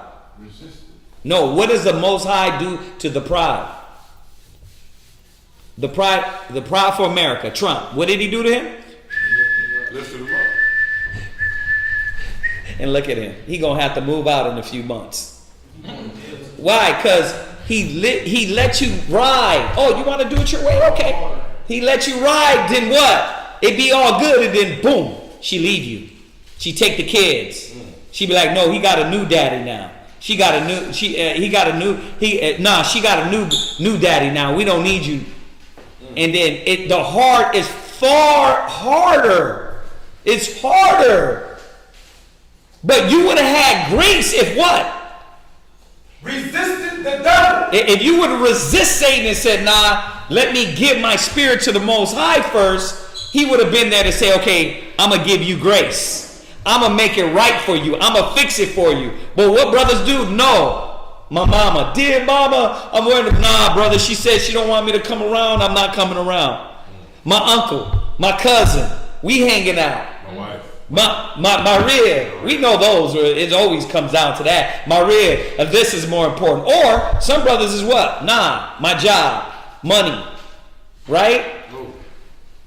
And that's why what happens when you get broke, when your ass get broke, guess what's gonna happen?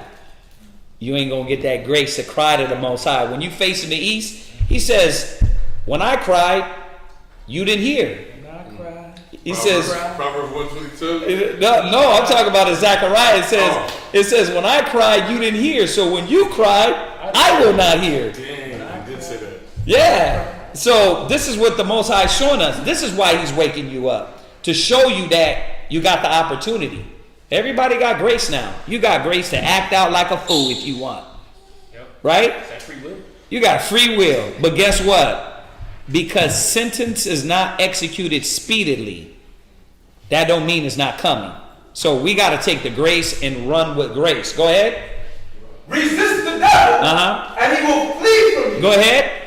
Draw nigh to the Most High. Do what? Draw nigh to the Most High. That's what we supposed to be doing. He gave you grace and mercy. Think about it. Why would you, like I said earlier, if you knew the future, you wouldn't be like, nah, man, don't tell me I'm going to win the lotto in the future. Hell no. Nah. If somebody came to you and told you the future, what was going to happen the next week, you wouldn't be like, nah, I don't want to know that. You would listen, right? That's what the Most High did. He's telling you your future. He's telling you what happens when you lock into him, you bow to him, you follow righteousness. Hold on, read on. Draw nigh to the Most High, and he will draw nigh to you. Read. Cleanse your hands. So what are you supposed to be doing now? Cleanse your hands. Read. Ye sinners. Read. And purify your heart. That's why he's opening you up. He wants you to purify your heart. He wants you to open up your eyes. Go ahead. Ye double-minded. Ye what? Double-minded. Because who wants a double-minded woman? Nobody. You know, I'm with you now. No, I'm not. I'm with him. No, I'm not. You ain't gonna deal with that. And the Most High don't want that. That's why he says, you adulterers, you adulteresses. But check this out. What do we have to do? Read. Be afflicted. Wait a minute, but I thought when I came to the truth, everything was going to be all right. What? Be afflicted. No, but when I came in and I learned my nationality, I thought everything was going to go smooth. Be afflicted. Go ahead. And mourn. Read. And weep. And what? And weep. Why? Because you're going to lose things. That cousin might not be there. God. That brother might not be there. You see where his head's at? God. His head's in the clouds. Yep. He might not be there. You got to sever. The scripture says better to enter into the kingdom maimed and lame. Yeah. You got to cut that cat off like, Shlum, why are you telling me foolishness? Now I know why it says don't listen to the counsel of the young. You want me to move in your foolishness. Right? But you had to do that to that brother, that cousin, that friend, that family, the mama, the daddy, whatever. Read. Let your laughter be turned to mourning. Why? I know a lot of y'all right now don't want to put yourself in that mourning. Why? Because you're still trying to hold on. But what? That's adultery. Put the Most High first. Read. And your joy to heaven. Read. Humble yourself. Do what? Humble yourself. You see why he keeps telling you this? Because really what this is pride. You don't want to do it the Most High way. You want to do it your way. So you're supposed to be gloriously gracious for the Most High to open up your eyes now. Don't be like the guy in the Matrix. I want to be put back in. Put me back in. And I want to be someone famous. Like an actor. Right? That's how he was in the Matrix. It was too real for him. I don't remember anything. I don't want to remember anything. You gotta see what the Most High is waking you up to and be joyous. Think about it. It was only 8 people on that boat. Would you go to Noah and be like, you know what? I wish you would have never told me what the Lord's gonna do. Think about it, would you? Hell nah, you wouldn't. Hell nah, because you're looking retrospect. You're looking at what happened during that time and knowing only those 8 got on the boat. But how many people did that to Noah and was like, man, I'm finna do me, man. I hear what you're saying. That looks good, but you've been doing this for 99 years. You've been building that boat for 99 years, bruh. Come, he'll be back. Right? Oh, he's coming. It's going to rain. I got you, Ak. Shalom. And for 99 years, they watched him do it.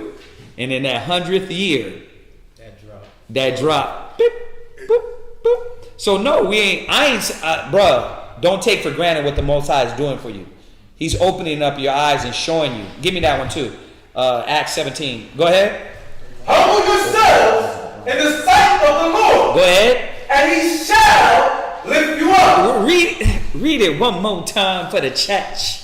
Go ahead. Humble yourself in the sight of the Lord. Go ahead. And he shall lift you up. Right. That's what we're supposed to be doing now. So don't take that for granted, the opening of your eyes. This is literally what Yahweh Shai wanted to do to our people. To open up the eyes of the blind. It's Acts. I thought it was Acts 17. Are you talking about ignorance? No, it's my bad. I know it's in Acts.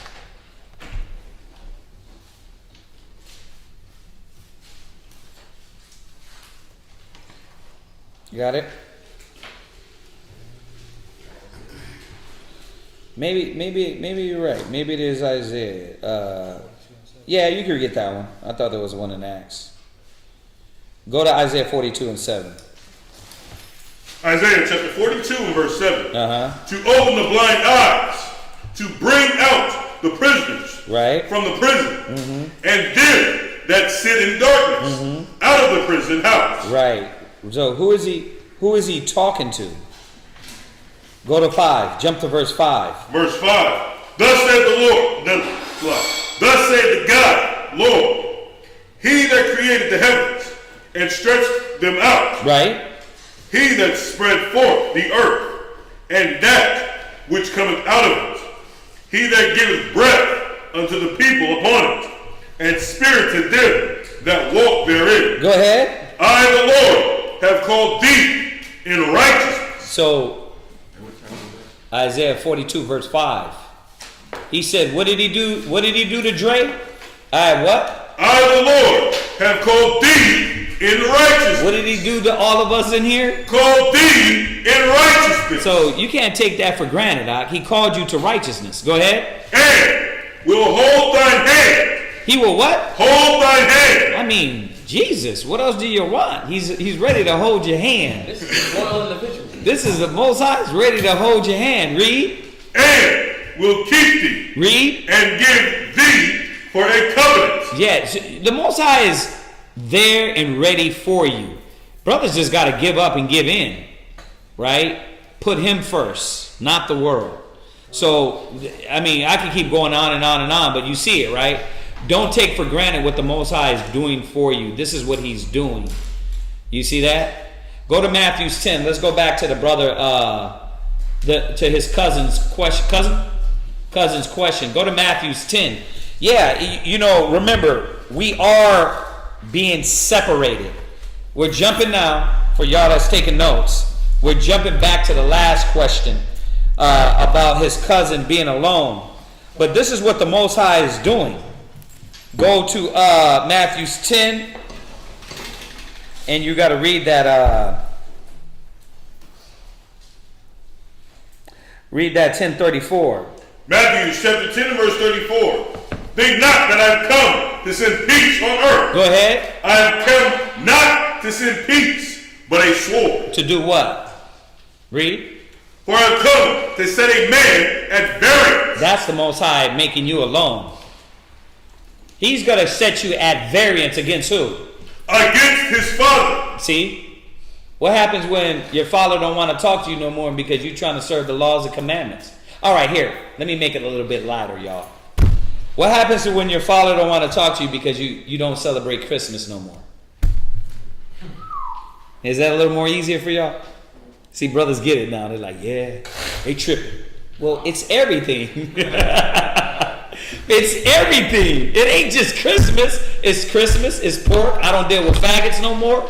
I'm not trying to talk about that no more. I'm not trying to get high no more. I'm not trying to do the worldly things no more. The more and more you get closer to the Most High, the more cleaner you're going to get, and the more things you're not going to be doing in the world. So what happens? All your friends don't want to be your friends no more. Because why? Damn, you don't get high no more? So what you going to do? You just going to sit next to them in the cloud of smoke? No, you're going to be like, man, I'm not doing that no more. Why? I'm with the brothers. What's going on over there? Oh, rapping, counseling, wearing out the doorsteps of the wise, right. Getting knowledge, all that Bible stuff, boring stuff you probably don't want to know about. Right? It's a whole different life. Well, what could you be doing? Well, roll with me. What we finna do? Oh, we finna get litty. What's that mean? You know, we finna get drunk. We gonna get faded. We gonna black out. We gonna get some. We gonna get some women. All that crap. So this is what the Most High is doing. He said he was gonna put you alone. Variance means to be at odds with somebody else. When you're at odds with somebody else, what happens? You're alone. Yeah. Like, nigga, see there I go. He said, "Ninja, please." Dang, like, all right. Yeah, and if you let that affect you, they almost try to break your zeal. Yeah, what's going on with you? Yeah. You a Muslim now? So what happens is, it's the simple process that separates you. It's the simple process that separates you. You know what I mean? Because they're not on what you're on. You're not on what they're on. So it's the process. Go ahead. Against his father. And we just read it, right? You adulterers and adulteress. They still want to be the adulterers and adulteress. You want to come up under the shadow of the Lord. So it's going to be a separation to where you're alone. And it was a shorty y'all talking about. Man. Yeah. She was telling me how she was fighting You're like, I'm really looking at her like I don't even want to talk about this. Like, what are you talking? Elevates. Your maturity elevates, and you're not talking to young chicks that's on worldly things. So you're looking for somebody now to politic about more mature dialogue. Type brings you a woman, not a girl. He brings you a woman where you can politic on the level, and both of your minds can be on this level. See, but we take it for granted. Well, the Most High is taking her from me. Why is this happening to me? Nah, I'm going to struggle with that. No, you don't have to struggle with it because the Lord got you. He said he's going to hold your hand. That's right. What? Because Ward was going over this class last night for the sisters, and he was talking about that specific thing about, well, I ain't got no woman, or the Most High's trying to take my woman. Like, you got to look, the whole time the Most High's got you, that's still considered a blessing. Yeah. If he's trying to take this woman away from you, or put these people that are or man, or brother, or right. sister, or father, or mother. Anybody he has at variance with you, that's a blessing. Why? Because they were somebody who was going to get you knocked off out of the spirit. Right. And that's why he's alone now, because he can't identify with nobody. You know what I mean? Yeah, I just stopped talking to one of my close friends, like high school. Yeah. It's just it's like, for me it was because his mouth was right there. Right. I mean, like when he came off his mouth. Right. I was like, dang, this was my dog since You don't talk like that no more, huh?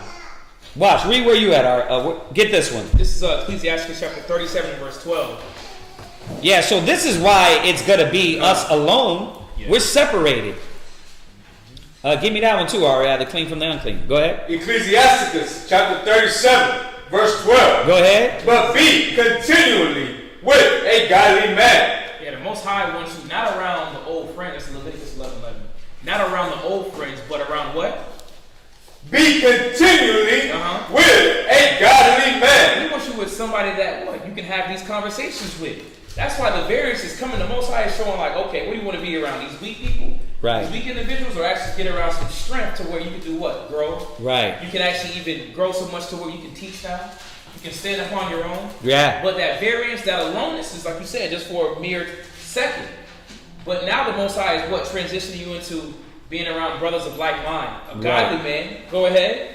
Whom thou knowest to keep the commandments Because think how it was to be around somebody that did not keep the commandments. Yeah. Bro, it was like, why am I around this person? There's always some type of problem. Y'all know foolishness breeds foolishness. Oh, yeah. You hung around with that one cat because he was wild as hell. He was going to keep it lit. He was going to do something ignorant and stupid, but everybody was down with it. But you're not down with it no more. Right? You're not down with that life no more. You knew the one cat that was the one guy in your group that was going to get the women. Right. This cat was going to attract the women. All we got to do is bring him with us. This cat got the weed.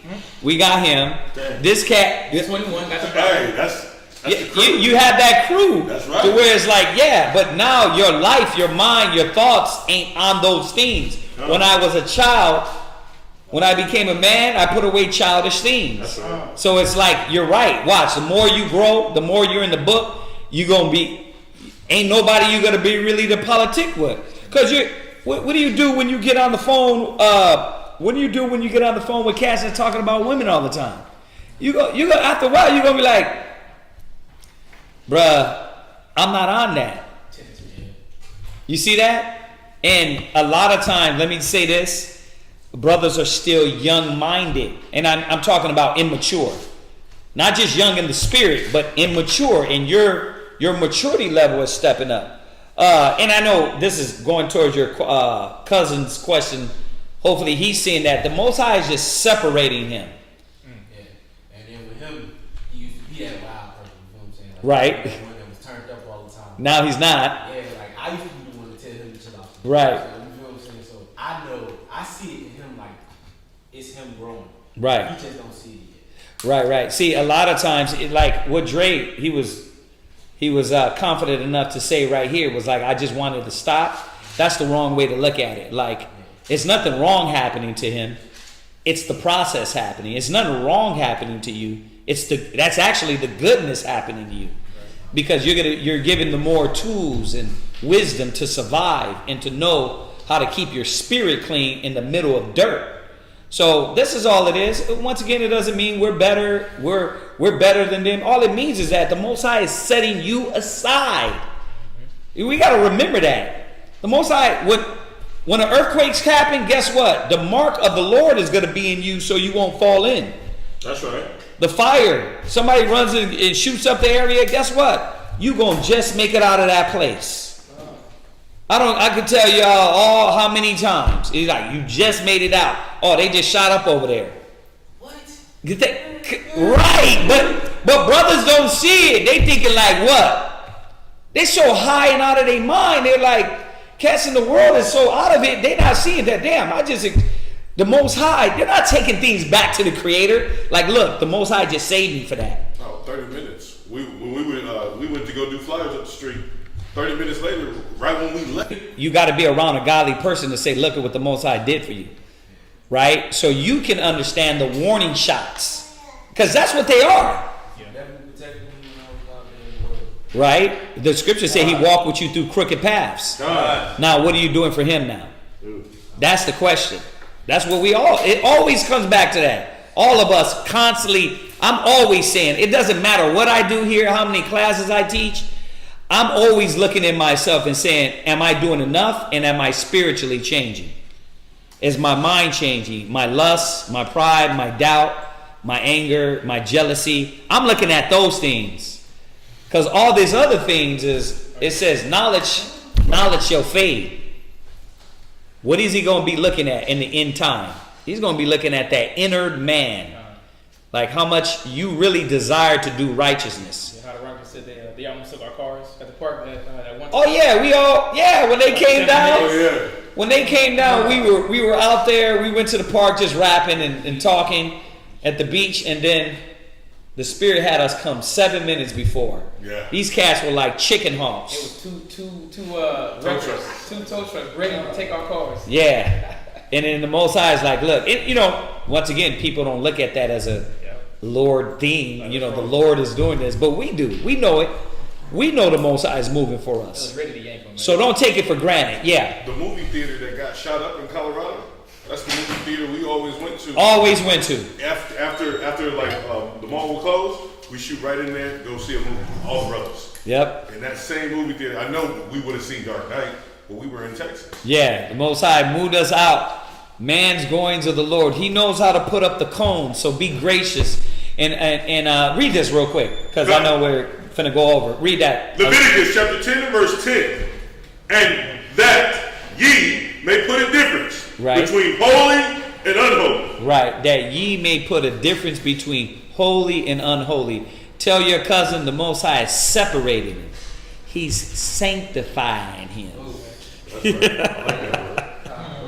The Most High, he's separating him. So it's going to get a little boring until you get around brothers, and then you start saying, wait a minute, there are like-minded people that think like me, that want to be like me, and be like Yahweh Shai. But he's not trying to get you infected or distorted by their zeal, not their zeal for wickedness, but their vibe that they're in, man.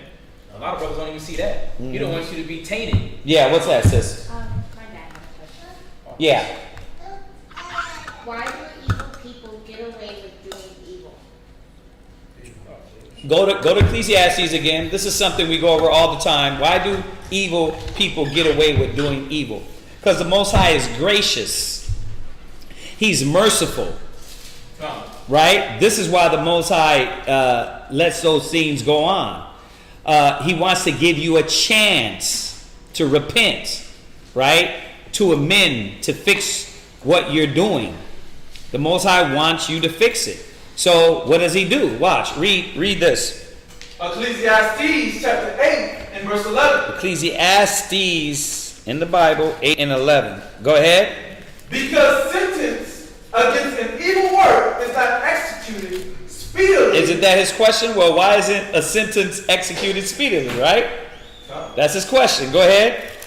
Therefore, the heart of the sons of men is fully set in them to do evil. Right. So where are you at again? Ecclesiastes chapter 8 and verse 11. Ecclesiastes 8 and 11. So what happens? Why does things not get checked right then and there? It's going to tell us. Go ahead. Though a sinner do evil 100 times, and his days be prolonged, yet surely I know that it shall be well with them that fear the Most High. So what is he telling us? He's telling us he knows the outcome. That even though they do 100 times sin, the Most High, with the righteous, is going to be well. Right? Go ahead. Which fear before him. Go ahead. But it shall not be well with the wicked. It is not going to go well with the wicked. It's not going to go well with them. So the Most High lets these things happen. Watch, read on. Neither shall he prolong his days. Eventually he's going to what? Eventually the Most High is going to check him. It depends. If he's in adultery, it could be he check him with the psycho-adulterous husband that come in and pop both of you. Right? You slinging dope, you might get shot up. If you're a prideful person and you like to be cocky all the time, your anger gets lifted up and he gets you a beat down. Right? If you don't use wisdom, intelligence, you get put over with the cop and you try to argue with a cop because you don't got wisdom and intelligence. So the scriptures say your own wickedness will correct you. It depends on what level of this individual he is.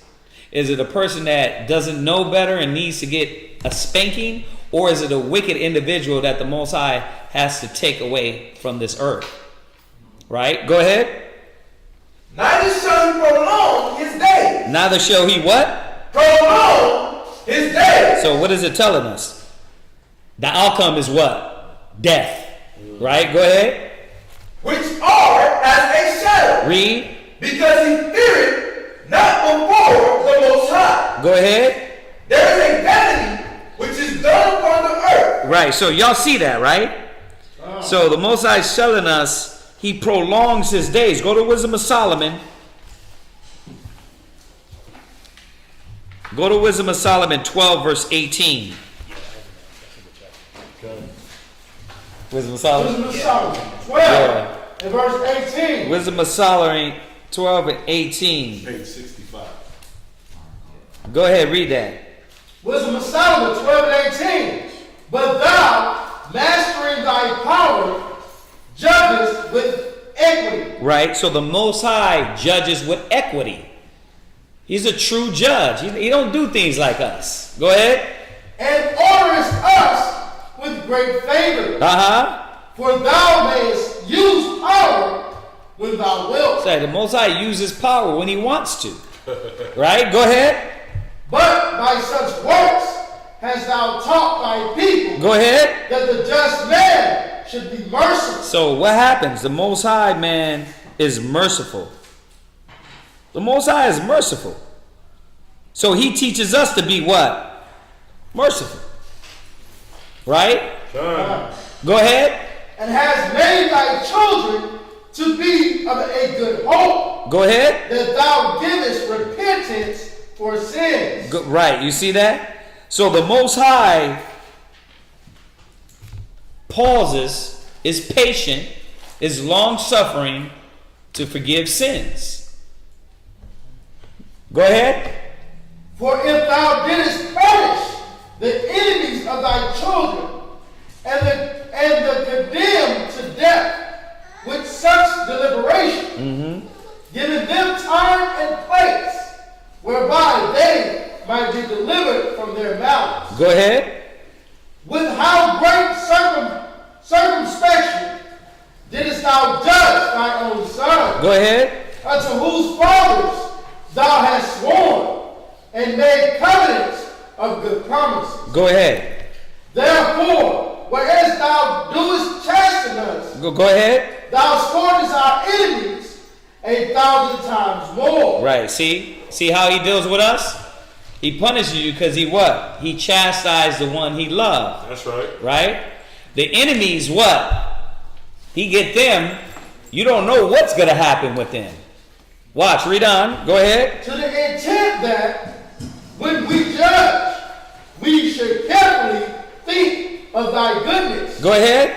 And when we ourselves or judge, we should look for mercy. So the Most High is merciful.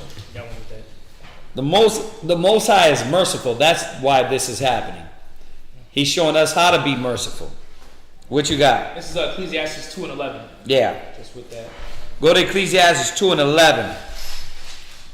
Ecclesiastes chapter 2, verse 11. Mm-hmm. Then I looked on all the works. Ecclesiasticus and the Apocrypha.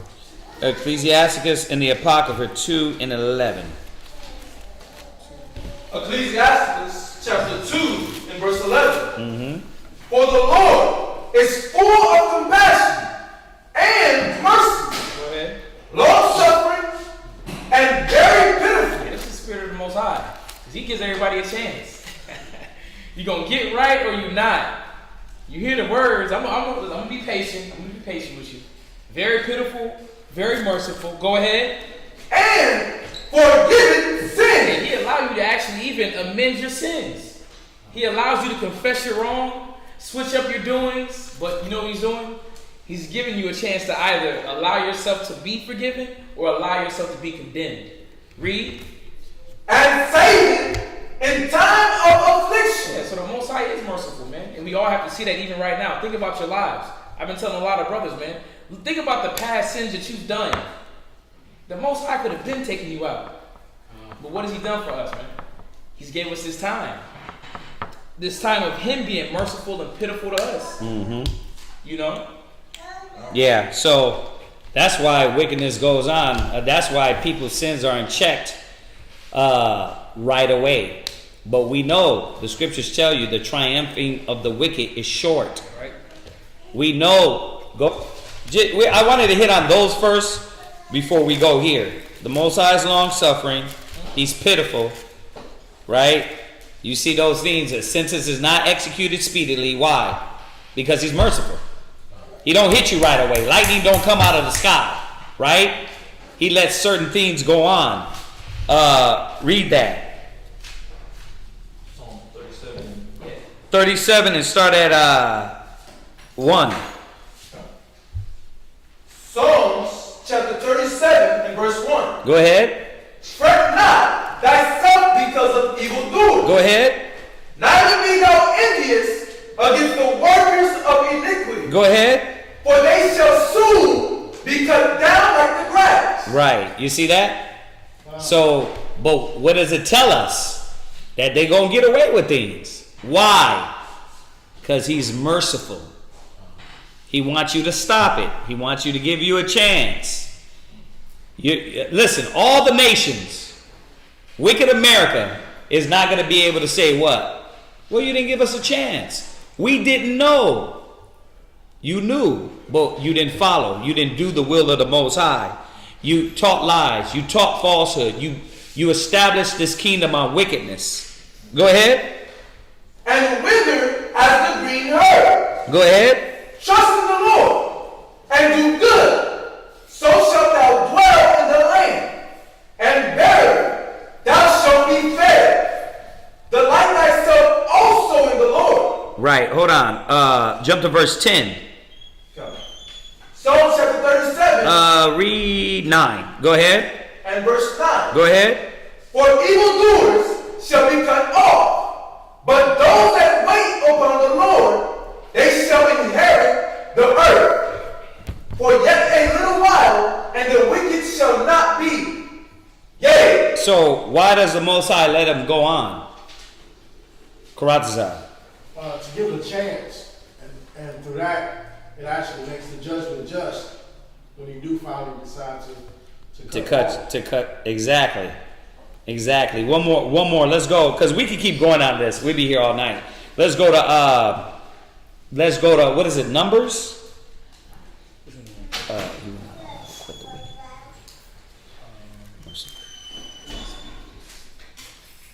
Hold on 1 second. I gotta give him this one. Got to give him this one.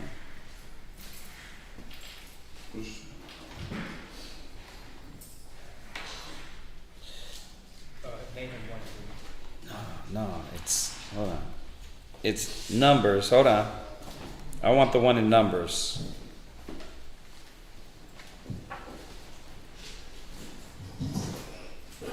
Go to that one.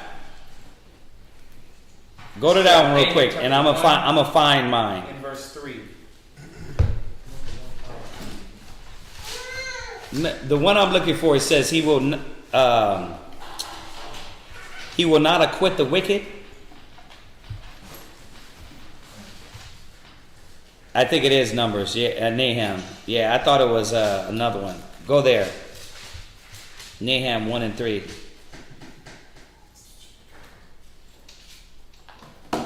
Read that. Yeah. Yeah. Mm-hmm. You're right. You are right, brother. Go ahead, get that. Nahum. I thought it was in Numbers. Read that. Nahum chapter 1 and verse 3. Go ahead. The Lord is slow to anger. There you go. Now we read it, right? He's slow to anger because he what? Sometimes a sentence is not executed speedily. Go ahead. And great in power, and will not at all acquit the wicked. Go ahead. The Lord hath his way in the world. Right, so he will not at all acquit the wicked. Hold on. I want to find this one in Numbers because it says forgiving the sins of it's the one that said forgiving the sins of the fathers. Third and fourth generation? To the third and fourth generation. It's in that same verse. It's in the same verse, man. 14 and 18. There you go. Yeah.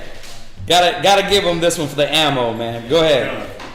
Numbers chapter 14. Number 14 and verse 18. No.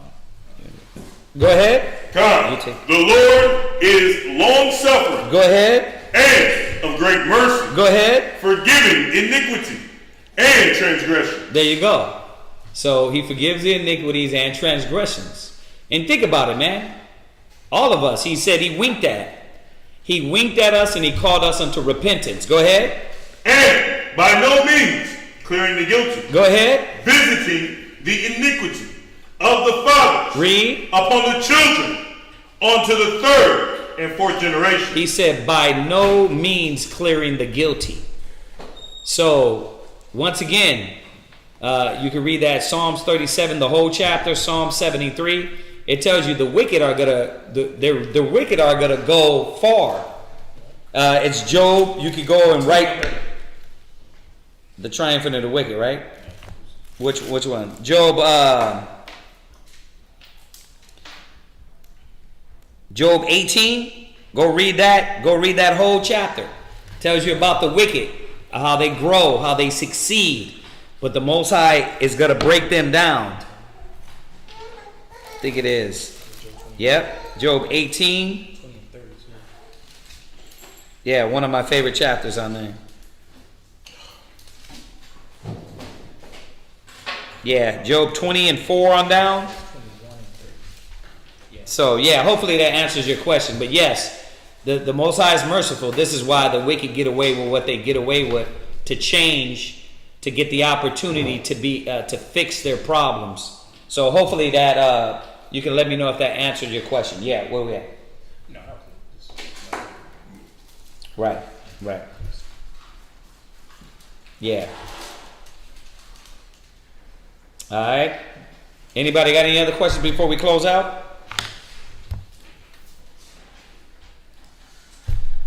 It's good questions, man. Good questions. It's a lot. Y'all got to take good notes when it comes to these question classes. It'd be so many different questions jumping here and there. You got to take notes. And I'll say it once again. If it's like a whole full class you want to go over on the topic, remember, because we just threw out a few scriptures here and there. Hit us, say, hey, listen, could you do a full class on this topic? And we'll do that also. All right, so. Oh, the seals, that's what it was. What? That 3-part class, it was the seals. Was it? Yeah, it's called the seal, I was thinking about. So, let me see. Did your dad ask that in the chat or through you? Me. Oh, okay. Yeah, see. I sent all the scriptures to him. Oh, okay, there you go.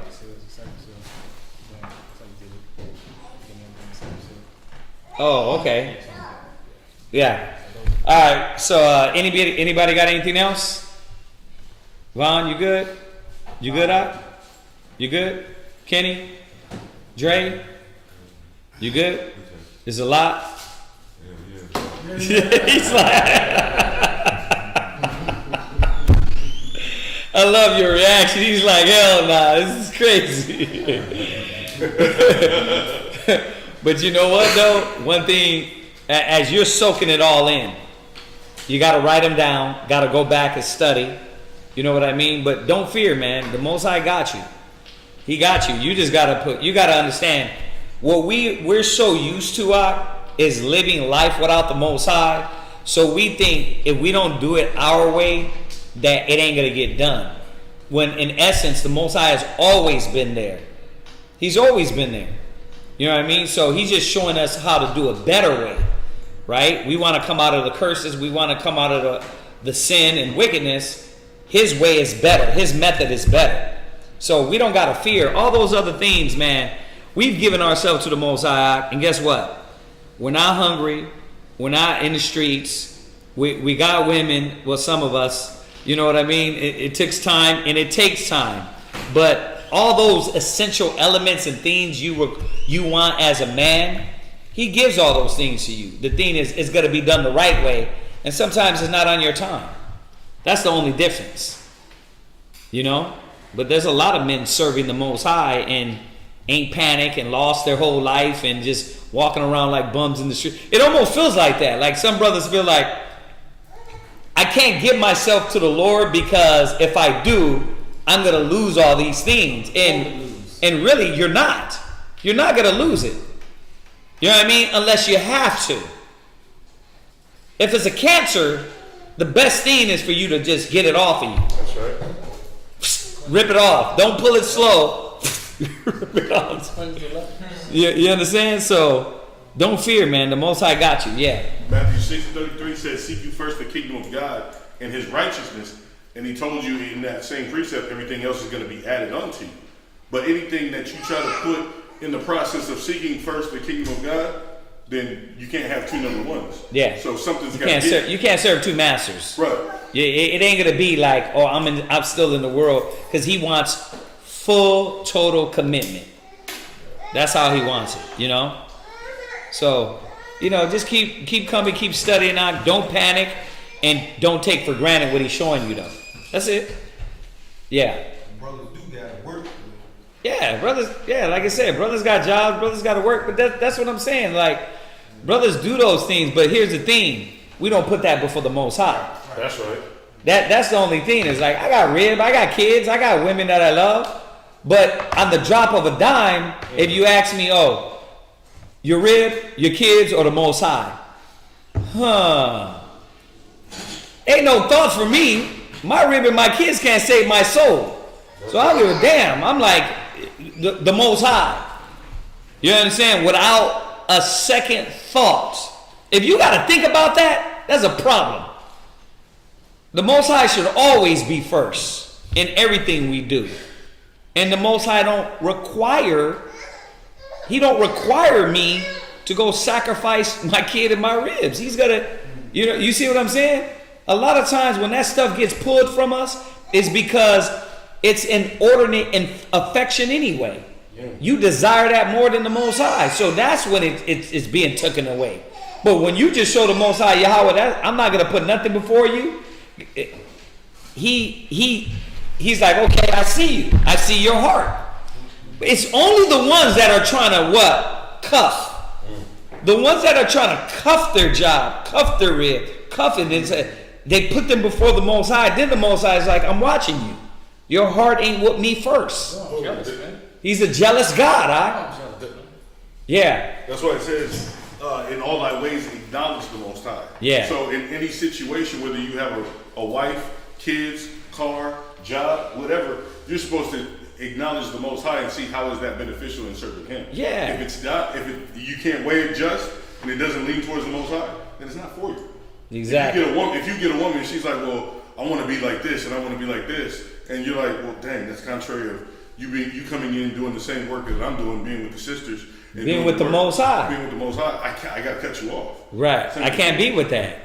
Put it like this: if somebody is, if it came down to you worshiping Satan, if she was a devil worshiper, but she was your rib, would you stay with her? Oh no, I don't think about But that's how everything should be. It shouldn't be an extreme. Well, she's not worshiping the devil, is she? If she's trying to rule your spirit and tell you what to do for the Most High, she's worshiping Satan. That's right. There ain't no in between. The scriptures say, give not your soul unto her. If your job is telling you to do something that compromises your soul and your spirit, are you going to be like, well, it's my job? If your boss walked in and said, listen, I need you to touch your toes. Well, I need my job. You know what I mean? How far you want me to go down? Is that going to be a question? No, it's never. Might be a fight. He might just get socked in his mouth just because. You know what I mean? You know, but that's my point. That see how first nature is like, touch what? What you said to me? Right? You see what I'm saying? You're not even going to entertain that. That's how everything else is supposed to be. I'm not entertaining anything that is contrary to the Spirit or the Most High or what I'm doing, because I've been there and done that and it was not beneficial for me. That's right. Right? The dope dealing, been there. Women, been there. How many of us, come on, all y'all ex-pimps, ex-players, ex-suavemente, ex-drug dealers, right? We all ex-something, huh? But guess what? Why were you called? You see that? So, once again, I got ribs, I got kids, he got rib kids. We all work, we all have to make money, but that don't come before the Most High. Nothing. It ain't gonna come before the Most High. Never. So, yeah. What? Because when you got to think about it, when you're doing the work of the Most High, He already told you in Psalms that the saints of the Most High have never been begging for bread or never been anything for want. Right. So if you're putting first the Creator to give you the bread, then He's going to give you the bread. Right. See, I like that. But it takes an individual to first trust in the Most High, Right. in His way, in His path, to be able to truly understand, like, okay, How you get blessings. the method actually does work. Yeah. See, but that's why the Most High says what? Taste and see. Right. There we go. Taste and see that the Lord is good. But, Right. but you first have to do action in trying to see if it actually works. And what did I just say earlier? We're so used to doing it our way, we're thinking like, if I don't do it my way and I don't got control of it, then it ain't gonna get done. But it don't work like that. That's right. The Most High has been showing us it never worked your way. It never worked with lack of wisdom, on pills, on drinking, on dope. It never works. So that's what we got to realize, man. Any other questions online? Nothing? Right. So, yeah, I mean, y'all know the deal. We'll be back here Thursday. We miss y'all. Come back with the questions, all right? Everybody, let's salute them. Shalom! We'll see y'all Thursday. You know, Israel, we be going all night. So we go like 2 in the morning. Oh, yeah.